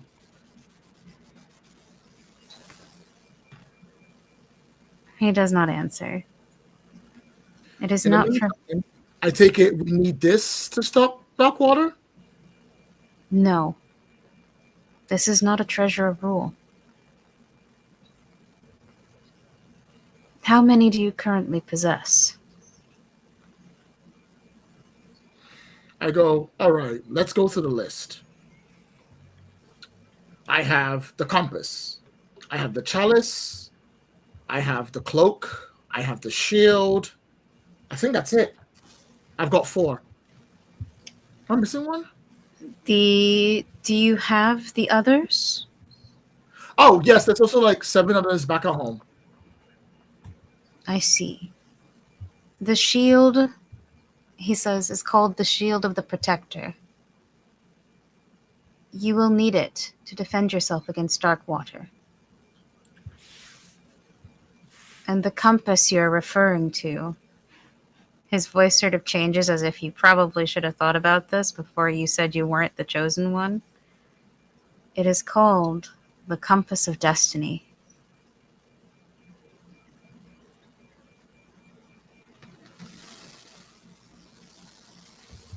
It is meant to guide you on your true path. Like a guy that my father on this. No, you know what? I'm not here to argue this. Look, thank you for the help. Really appreciate it. You're doing great. Love what all this is about. But we still need to find the book. And I still need to stop Darkwater. So how do we do these 2 things? I am an Esper. And what Espers do best is record the events of the past. And he moves his hand again. And you see the image of the Library of Maris. Everyone who mourns Alexandria, brace yourselves. This is going to be a bit traumatic for all of you. You're watching the library burning. The library is falling apart. Scholars are desperately grabbing books, grabbing whatever they can, and fleeing the library. You see one person among all of them, dressed in fine robes and running towards the vault that you are in. Just beneath where the pearl is, where the pedestal where the pearl is, you see this person pop what looks to be a secret compartment and pull this book out of it. And then you see that person run towards the back wall, where there is no door and there is no escape. And they put their foot down on what looks to be a loose tile. And the floor seems to open up beneath them like a great maw. And as they run down into this place, you see the glimmer of a silver fin from their arm.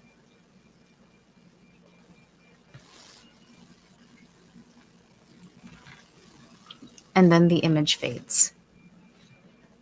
I'm like, wait, can you pause it? Pause, rewind, enhance. Pause, rewind, go back, enhance. I was like, can we just freeze it so we just go look at them? Just to confirm what we already know.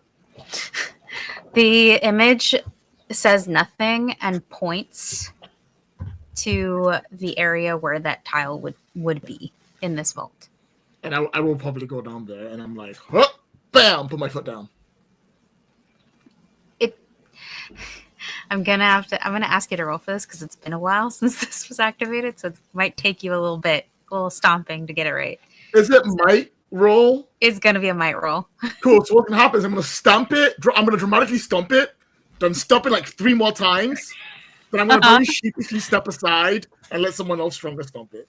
Who are you gonna ask to help you I'm just stomp gonna it? look sheepishly at the crew, just like anyone can do it, just not me. I can't do this. Sophie's face cracks into a wicked grin and just lifts up their big hulking foot and just stomps. The Ari, you loosened the jar of pickle, like the lid on the jar of pickles before Yeah, Sophie. I was only able to do it because Ari made it loose for me. That's cold. As you stomp down the tile you can hear years of like grime shift as you push it down forcefully, and because the floor starts moving, it causes you to stumble a little bit as it opens up. And you see what looks to be a staircase, a very narrow staircase leading downwards. Let's go see if we can find the silver fin. And I'll take before I go down, I turn around and go, will you be here when we get back? Are you talking to the specter? Yeah. It places its hands over the pearl and looks at you. My job is done, and the oath is fulfilled once you collect what is meant for you. Yeah, but like, do you have like some final wishes? Someone to say hello to? I know. Can I tell you something that'll make you feel better? He smiles with like the serene smile of someone who has been at peace for quite some time. I am someone who is able to divine the future. I saw you before you were born. Weirdo. I saw King Primus. I saw Prince Ren. And now I see you, Princess Ari. Know that you are the hope for Myr. I know that you are angry right now. But believe me when I tell you that as long as you move forward and as long as you survive, there is still hope for everyone and everything here. And tell my descendants that I have done my duty.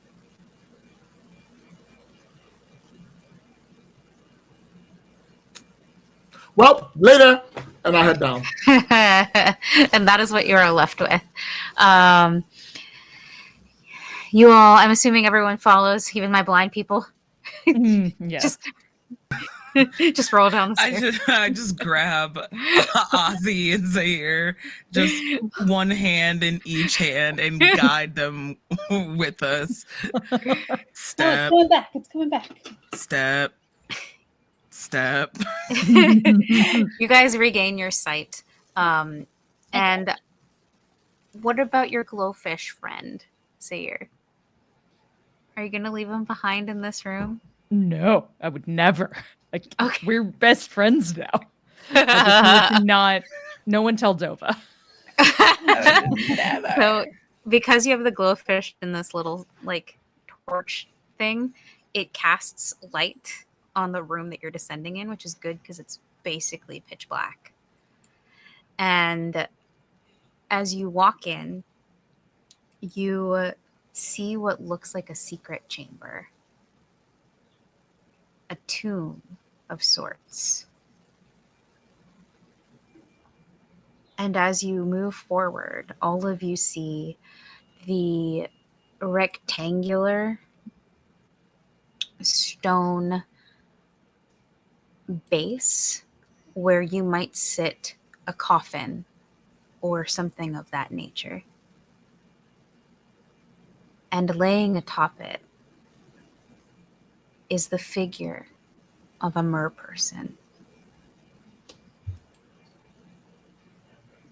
And Ari, from that person's arms and legs, you see perfectly preserved, untouched by time, the glittering silver fins that belong to the Silver Lady of Voltimeri.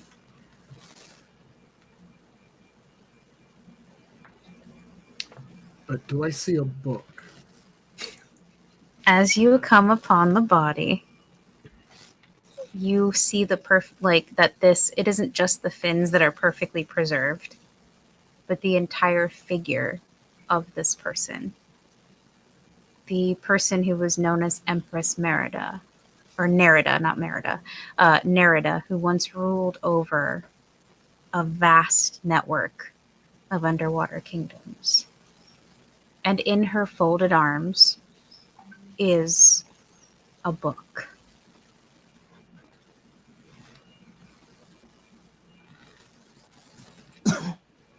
I will say a short prayer to Mer. And then I guess I'll approach and be like, hey, Fin Lady, thanks for the sacrifice you made. Really don't think people should be sacrificing themselves for books, but here we are. We owe you one. I'm going to make sure no one alive sacrifices anyone else ever again. But I need that book to do it. So if you don't mind, I'm just going to reach it and take this, please. Thank you very much.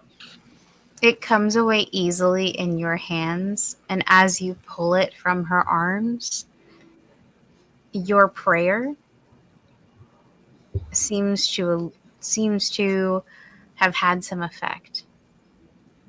And you watch as her body sort of begins to lose its form and dissipate,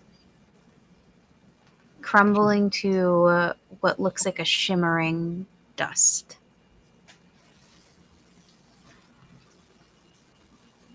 As whatever enchantment or magic the book had is removed from her.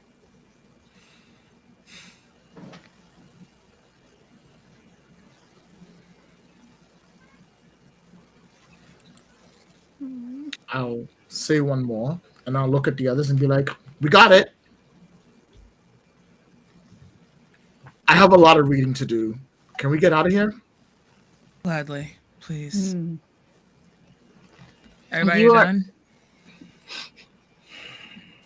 I will say, Ozzy, you do see like bits of gold and silver in here, like old coins and things of that nature that maybe once belonged to the ancient empire, not just Voltimeri. Wow, so you're tempting me, I see. I don't know what you're talking about. I'm just pointing out things that may catch your eye in this space. And it's all fingers. So yeah, sure, why not? I would suddenly be like, thank you. Payment for my time.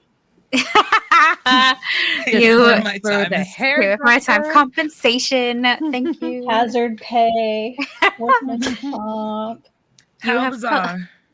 You have collected several ancient coins from the empire, the Corylus Empire, so you can add those to your I inventory. think Ozzy's the richest out of everyone at this point. Yeah. Between the theft and the gambling. Oh yeah, Ozzy's great, doing great. Perfect pirate. Yes. Yar. So you all find your way out.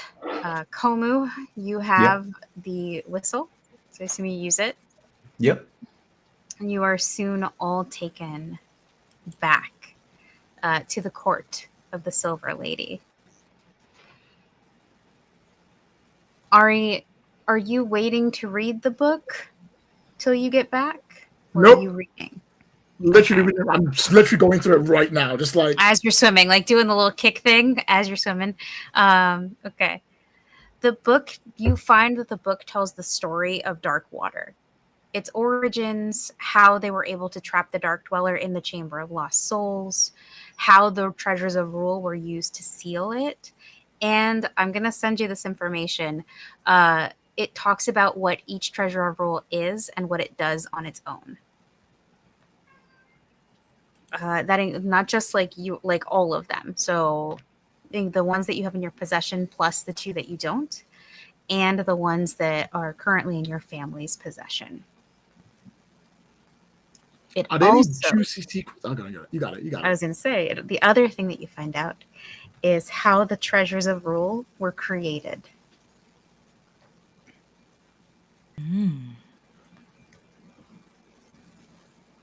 And what you find is that the reason the magic of these treasures feels so different is because it's a very high level of ecomancy, one that doesn't currently exist on Myr as you know it.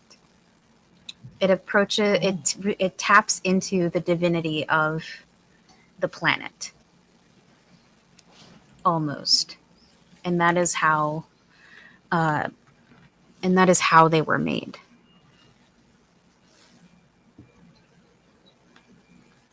And it is said that a different mage created each one from different parts of Myr. So each treasure isn't just infused with this high ecomancy, it's also infused with the ecomancy from that region of the world.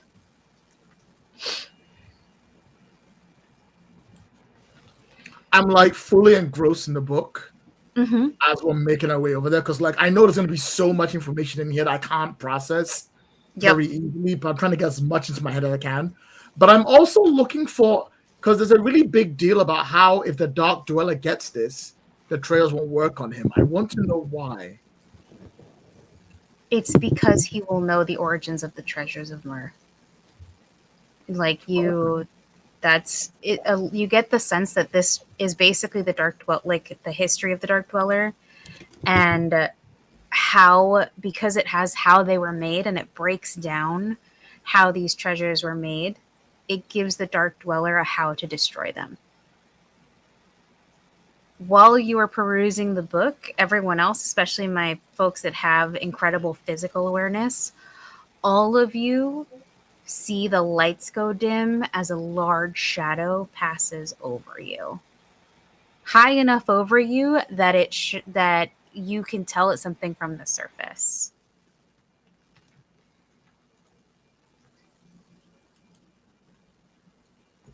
Is that the mall?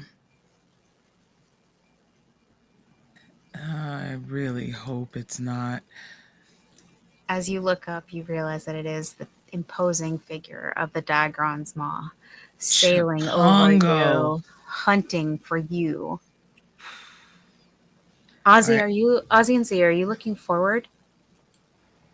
Right. Are we looking forward? Yeah. Like, where are you looking? Are you caught? Is your attention caught by the shadow, or are you swimming, like focused on swimming? Yeah, I'll take a look at the looming. Watch out above you.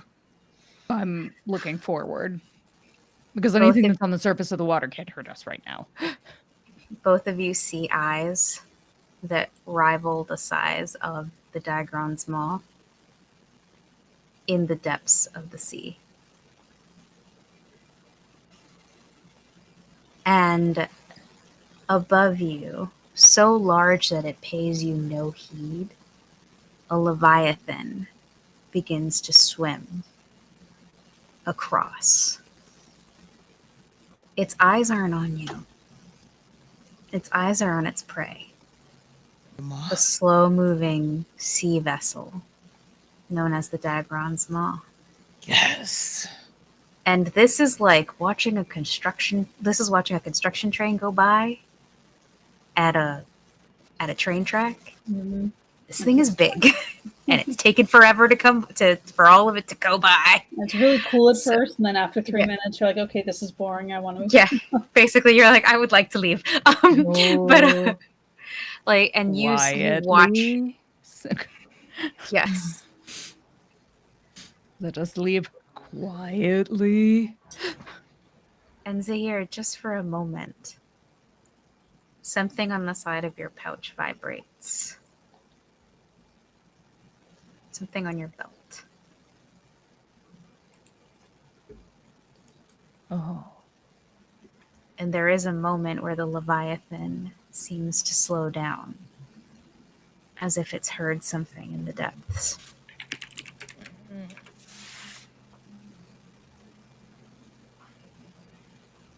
Well.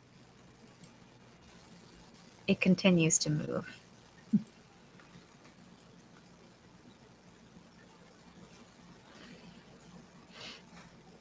Gonna say your little glowfish has pretty much shot itself. It's not okay. Okay, we're leaving. We're leaving. Okay. We're leaving. It's like, oh, I want to go home. But I don't like it here. Yeah, that's pretty much its whole attitude. And yeah, so you see this as you return to Voltsmary and your ship. So you land and are brought again to the court of the Silver Lady, where you see the queen. Is there anything that you'd like to speak to her about before you move on to, now that you have this information, let's say? You're You are muted. muted. Take me to read the whole book. How long will it take you to read the whole book? It's a thick tome. You're probably only about a quarter of the way through. Oh, that's not bad. I'm pretty good. Like, I would say, like, yeah, the quarter of the way, but like, it's a long read. It's not short one, and also, it's a lot to process. It's a lot of information. So even if you are a quarter of the way through, you're going to need time to process what you read. Well, it just so happens that I'm owed a foot massage, so It's true. Should we You stay read the book while a we day? get our foot massages. We could stay a day, and I could read this whole thing. I think that would be for the best, right? I mean, As of if right we- now. They Yeah. got food here? But What do they if we know didn't about the stay- Leviathan? The Leviathan seems to be more concerned with the Maw. I think if we lay low enough, it should go off with the Maw or continue to track it. We can continue to lay under the radar that way. But we need to lay low, at least for a bit, because we know the Maw is actively looking for us. And I would much rather tell these people what's in this book. I mean, they've been guarding it for God knows how long. Mhm. At least if I can Knock tell them out what's two gonna birds with one stone. get it done, then we have to go stop Darkwater. Yeah. All right, then. I guess we're in agreement. I'll see Ari, you. it occurs to you that the Leviathan is chasing the Dagron's Maw, Mhm. and there are two people on the Dagron's Maw Oh, yeah, good point. that you care about. I forgot about that part. All right. Pretend I didn't say anything before. So I go, Mhm. staying would be good. But right now, the Dagon's Maw is at its weakest point. It is being chased by a giant Leviathan. And it does not have the defenses to keep it up. Maybe it's time we stopped running and we started fighting. Whatever.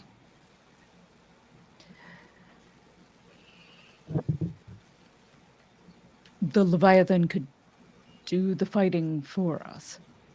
Yes, but it'll be better if it does the fighting for us while we're helping it on board. We have a dark disciple on there who will stop at nothing to chase us. We have two family members of mine who may or may not be part of some prophecy that apparently we're all supposed to be part of for no reason whatsoever. I didn't ask for this, but here we are. And we have possibly people, I am sure some of you cannot wait to fight. Why are we running? We're pirates. Let's go do some pirating. Yeah, because I fight other pirates, not Leviathans, in case you didn't notice. Sorry, I'm sorry. I didn't realize you were wanting to back down. If you're too scared to do it, that's fine. I get that. We can say no. Even better.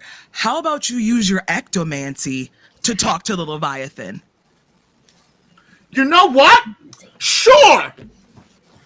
I'm going to grab the book. I'm Be going to my walk up guest. to the edge. Yeah. And I'm going And to open just- the damn book and I'll be like, what am I fucking doing? This is a terrible idea.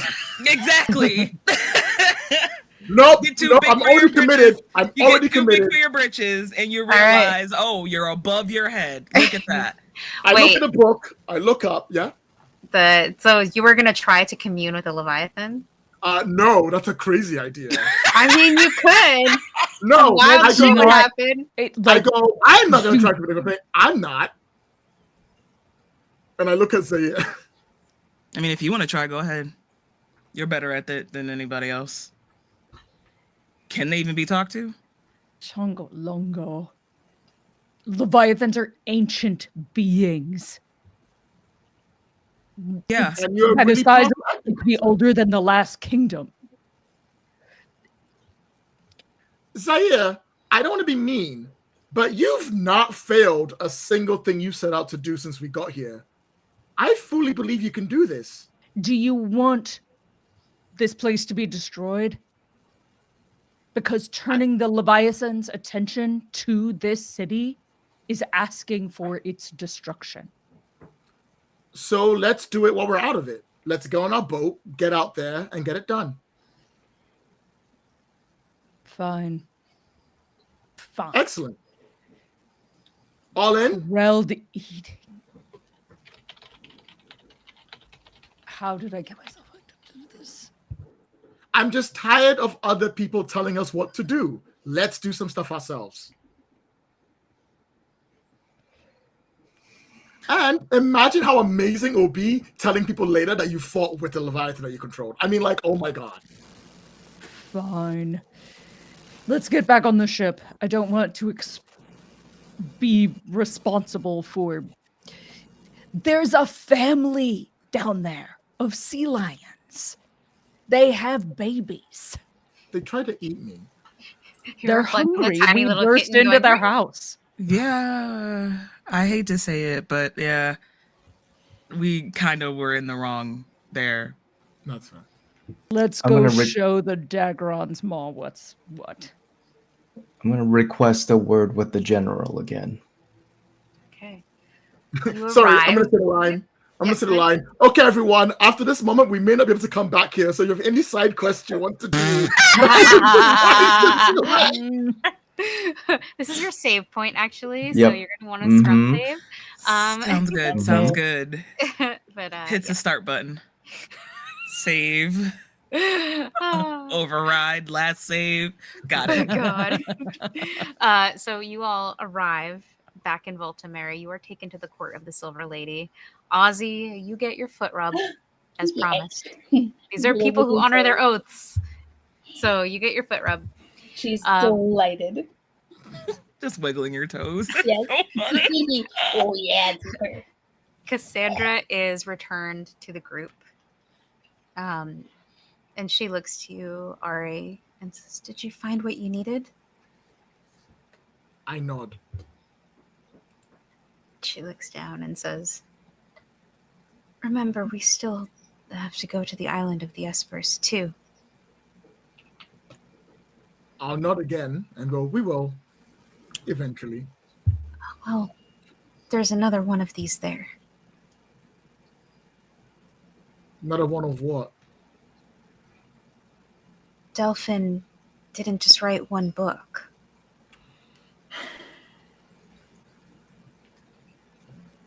It's Cross not that bridge when we come to it. It's not a copy.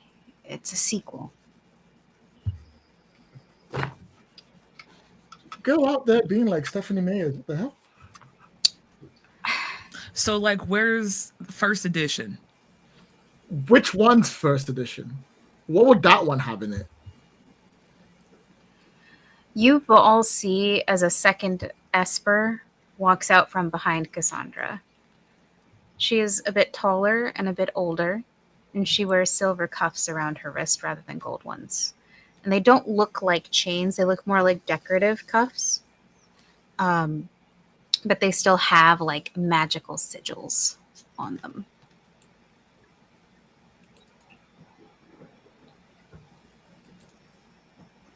So, and she says, "Hello, Princess Ari. My name is Ria. I am the Esper assigned to the Kingdom of Voltameri. Thank you for bringing me my family." And she looks to Cassandra. "I haven't seen another Esper for a very long time.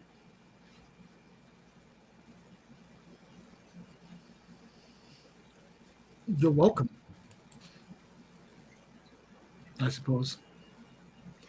I'm the record keeper for this kingdom. Unfortunately, the records I keep cannot be shared with the family. But, at the very least, I am comfortable and well cared for."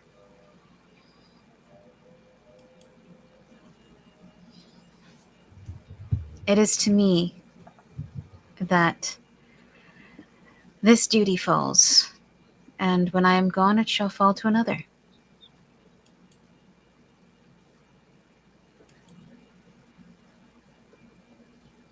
What are you trying to say?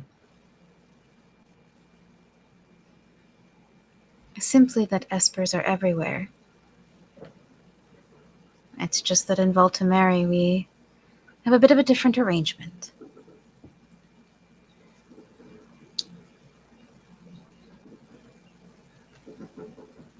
Are you saying you want us to bring one to replace you when you're gone? Is that what you want? No. I came You to want her thank to you. replace you? No, I came to thank you for bringing Cassandra here. Oh, all right. It's been a very long time since I've seen another member of my family. But yes, Delphin did write a second tome of ancient magic. All right. Right. The second tome is on the Espers Island, right? Correct. Excellent. So we have to go there after we destroy the Dragon's Maw. She says nothing. You have to go there at some point. But it is not for me to dictate how and when you do it. Excellent. I'm so glad you said that. Honestly, everyone's been telling me what to do for a while. It's getting really annoying. Because you don't know what to do your damn self. Can't hear you. Over us going to fight the Dragon Maw. It's going to be great. I will leave you to it. But I will say this, Princess. Do not be angry with Cassandra for doing what needed to be done. Honestly, I can't stop being angry, but I'm not angry at Cassandra anymore. She smiles. It's not. Sorry, Cassandra. I'm not talking about you in the third person. It's not your fault. I'm trapped in this stupid loop of destiny and nonsense. If I'm going to break it, I need to break it myself. But that doesn't mean I appreciate what you did. You see Cassandra sort of be relieved at this statement, and like wordlessly she just sort of moves a hand up to her eyes, like to just kind of wipe away tears. This was something that really was hurting her, like emotionally. She didn't want to do this, but she felt like she had to. And she has the back, because she's with her family, essentially like an aunt to her. That's probably the only reason that this came out the way it did. And Rhea nods to you and says, I understand. Again, I am not attempting to dictate your feelings. But Cassandra, it seems, is not very good at expressing herself. And it would be a folly of mine as a family member to at least not attempt to speak on her behalf and beg for your forgiveness. All right. Well, thank you for being so kind. I'm sure Cassandra, I look at Cassandra, appreciates it. We have a place to be. Enjoy living here till you need to go home. She nods and says, please, if you wouldn't mind, telling the others that I send them my regards and that I am well. When I get to the Landry Espers, I will. Thank you for your kindness and generosity, Princess. Yes, whatever you say. And she, like, takes leave of all of you.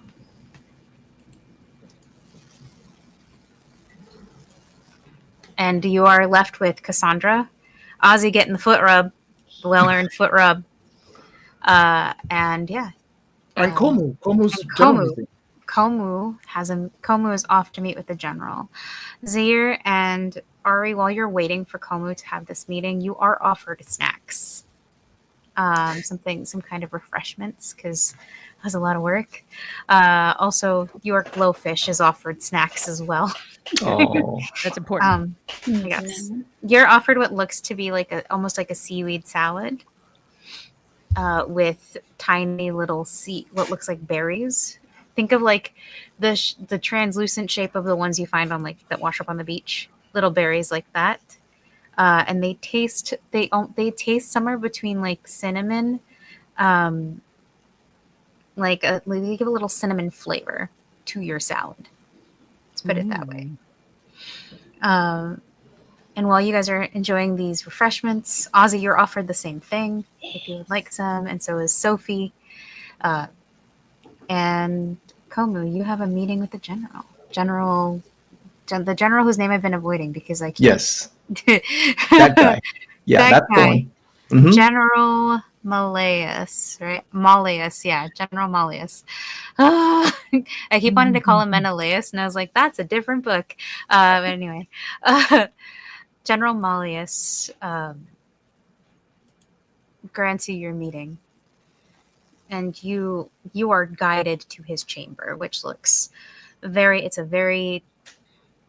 it is a chamber that is ornate but also stark, if that makes sense. The materials that are used are high quality, but it is not overly fancy, and there is no ostentatious display of wealth beyond what is considered a war trophy.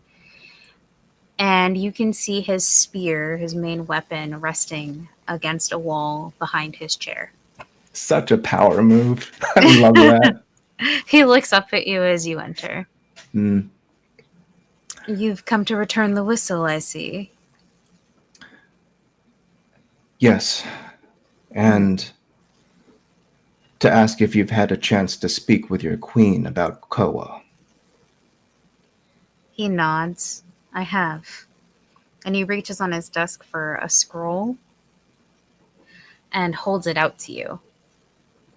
It has what you can surmise to be the seal, the royal seal of Ultimary. This is an edict for the person you speak of. What is the meaning of this? You have our blessing to arrest or eliminate Koa Nui. A letter of marque. Indeed. From the Queen. A confrontation with Koa seems imminent. Is there anything you can tell me? He gets up and walks past you, sends out his aide, and closes the door. Koa Nui, he says as he leans. You can see his head hanging heavy in his shoulders as he begins to speak to you about this person. Was once my daughter.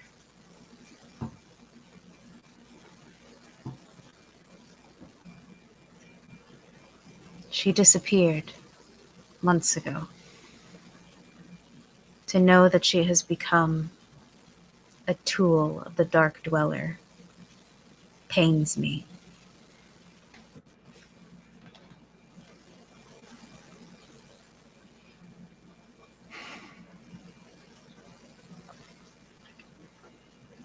I'll see she doesn't suffer. He nods. Would you bring me, if she still has it, a necklace that she wears around her neck?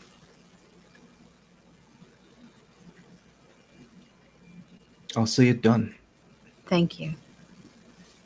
Look for the seashell.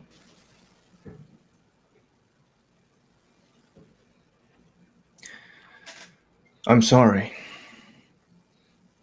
But the task will be seen to. He nods and says, thank you. We must do what must be done to protect the world of Myr. And it seems that my daughter died quite some time ago.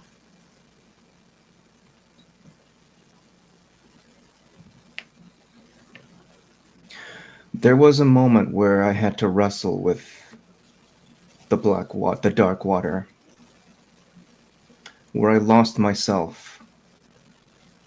It took every inch of me. But I came back. Do you think such a thing is possible for your daughter? I am not a person who is skilled in the great magics of Myr. I do not know. I only know that those who become dark disciples do not find freedom in anything other than death.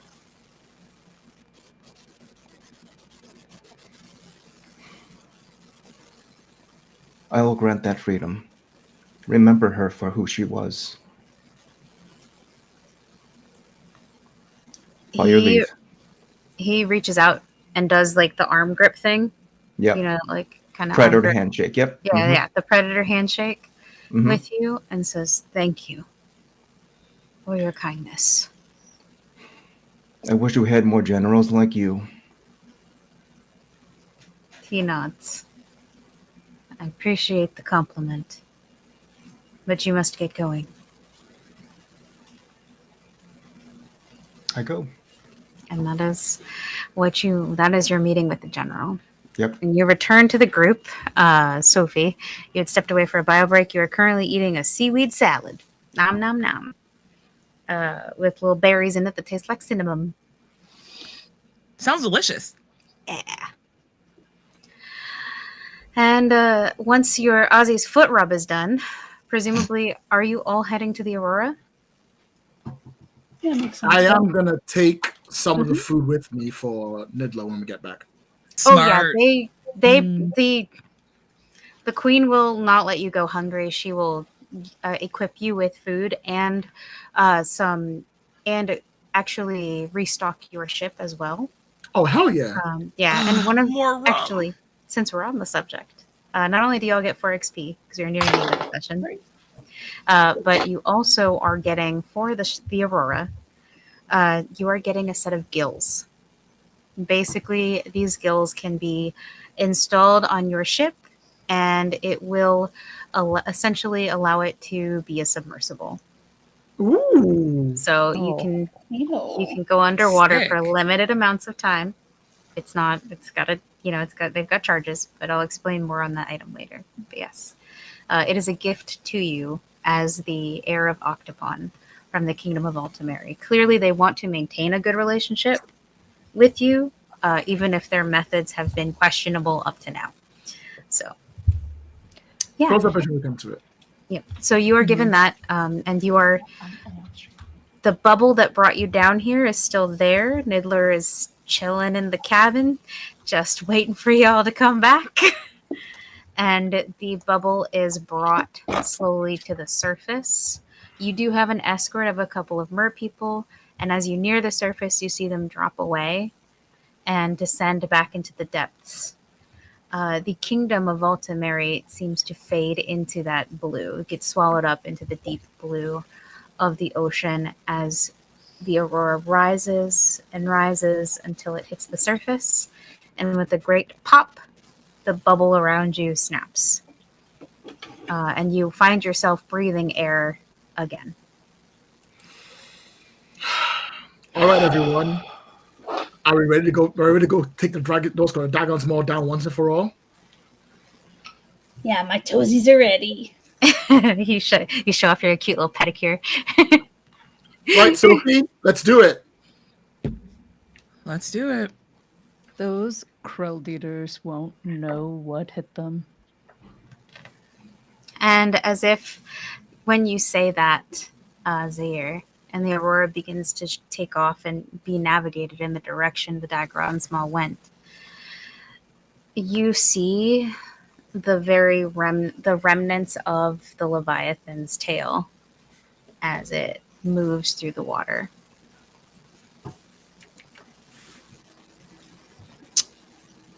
And that is where we are going to end today's session of the Pirates of Dark Water.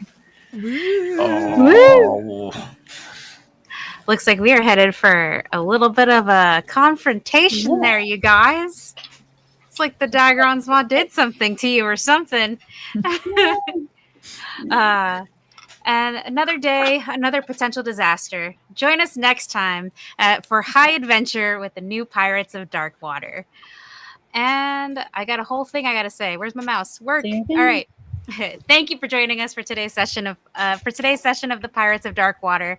I'd like to thank our chat mods for their very hard work, and as always, thank you to our amazing Patreons who keep us ad-free and independent. I couldn't tell this story by myself. I do that with the lovely table I'm surrounded by, and this time we're coming from the back with the person with the most main character energy I've ever met.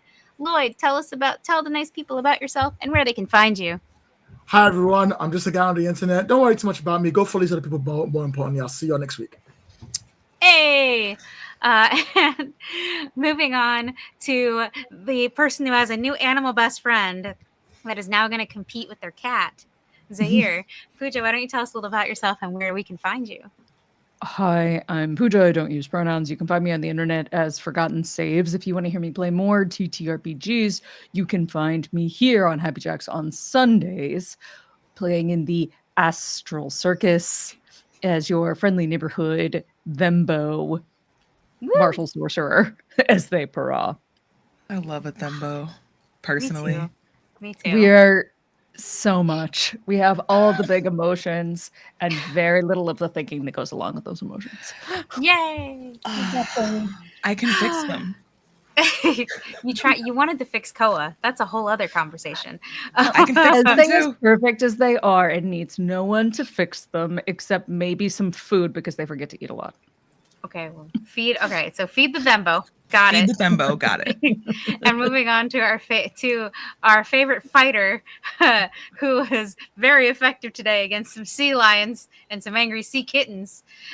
Sophie, why don't you tell us a little about yourself and where people can find you, Sam? Thank you so much. Yes, I am Sam Star, she, they, occasional fae pronouns. You can find me all across the interwebs, more specifically where the butterflies fly blue. Lust for Life X. You can follow me on there to see all other types of stuff that I am on typically. You can hear me on Do You Validate's channel on SS Bad Ship, wherever you pod your casts. You can listen there. It is a wild and absolutely insane Saturday morning anime type of space show. Think like Cowboy Bebop, but with like way more chaos and a lot less plot. There is plot, but us as players don't know it. And you can also find me on Transplanter RPG's channel. Saturdays, which is today. I know dates and times. 8 p.m. Eastern Standard Time on the Chaos Protocol, where we are getting into the thick of it in Arc 4. Oh boy. That's right. me. And from you to our favorite googly-eyed pirate, Ozzy, do you want to tell us a little about yourself and where people can find you?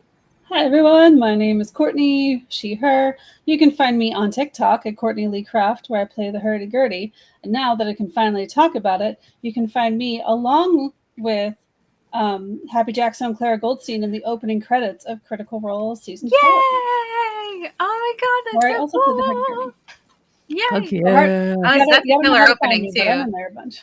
Yeah, that's a killer opening too. Like I saw it and I was like, wow. It was really fun to shoot.